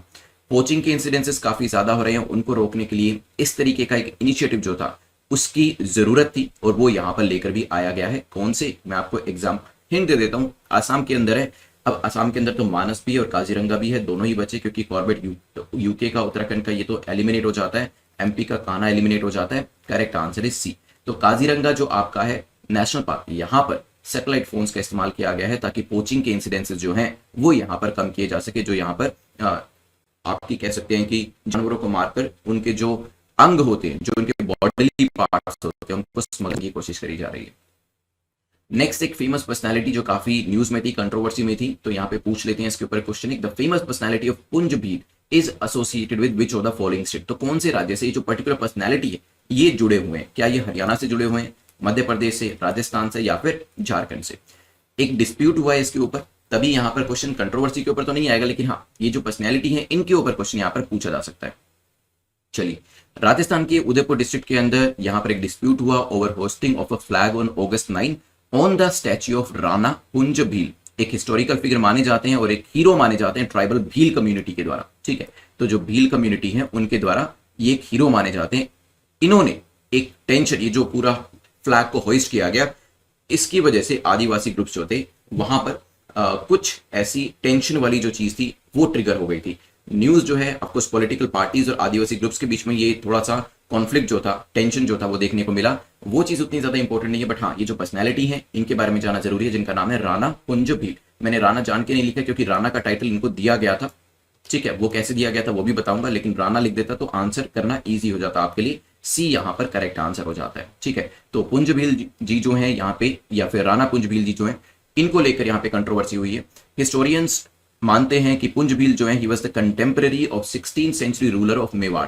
मेवाड़ के जो रूलर थे महाराणा प्रताप, उनके वो कंटेम्पररी थे। और महाराणा प्रताप जो थे, जब वो अकबर के साथ लड़ाई करने के लिए रेडी हो रहे थे, ट्राइबल भील कम्युनिटी जो थी उन्होंने वॉलेंटरली अपना सपोर्ट जो था वो यहाँ पर दिया उनको, और इसी वजह से जो राणा का टाइटल था वो भी इनको पुंज भील जी को दिया गया। चलिए चलते हैं यहां से आगे बढ़ते हुए नेक्स्ट क्वेश्चन और आज के लास्ट क्वेश्चन के ऊपर, जो कि फाल्गु रिवर को लेकर पूछा गया। Falgu river is located at, कहां पर लोकेट करती है? बिहार में, बंगाल, केरला, उड़ीसा। टाइम पीरियड में शुरू कर देता हूं, आप बताइए ये रिवर कहां पर होगी। मैप रिलेटेड क्वेश्चन है आपका। फाल्गु भी कहा जाता है इसे पी से भी और एफ से भी। फाल्गु रिवर फ्लोज पास्ट गया इन बिहार। सेक्रेड रिवर मानी जाती है हिंदूज के द्वारा भी और बुद्धिस्ट के द्वारा भी। तो कहां पर पाई जाती है? बिहार के अंदर। फाल्गु जो है it is formed by the confluence some 3 kilometres below Bodh Gaya के पास। इसी वजह से जो बुद्धिस्ट है वो भी इस रिवर को एक सेक्रेड रिवर मानते हैं, और जो हिंदू सभ्यता है उसके हिसाब से और हिंदू रिलीजन के हिसाब से तो रिवर्स जो होती है वैसे भी उनको एक सेक्रेड एस्पेक्ट दिया जाता है। River Falgu is of great significance, दोनों के लिए, हिंदूज के लिए भी और बुद्धिस्ट के लिए भी। Hindus come here to make offering to souls of their ancestor, जो हमारे पूर्वज है उनकी लिए ऑफरिंग देने के लिए हम इस रिवर के पास आते हैं। और इस रिवर का जो मेंशन है रामायण के अंदर भी किया गया है और वेरियस पुराण के अंदर भी किया गया है। आंसर क्या हो जाएगा? Bihar will be the correct answer. ठीक है, चलिए इस पूरे लेक्चर की पीडीएफ आपको टेलीग्राम चैनल पे ऊपर मिल जाएगी, जिसका लिंक नीचे डिस्क्रिप्शन में है। Please do like and share the video. Thanks for watching, have a nice day, take care, good bye.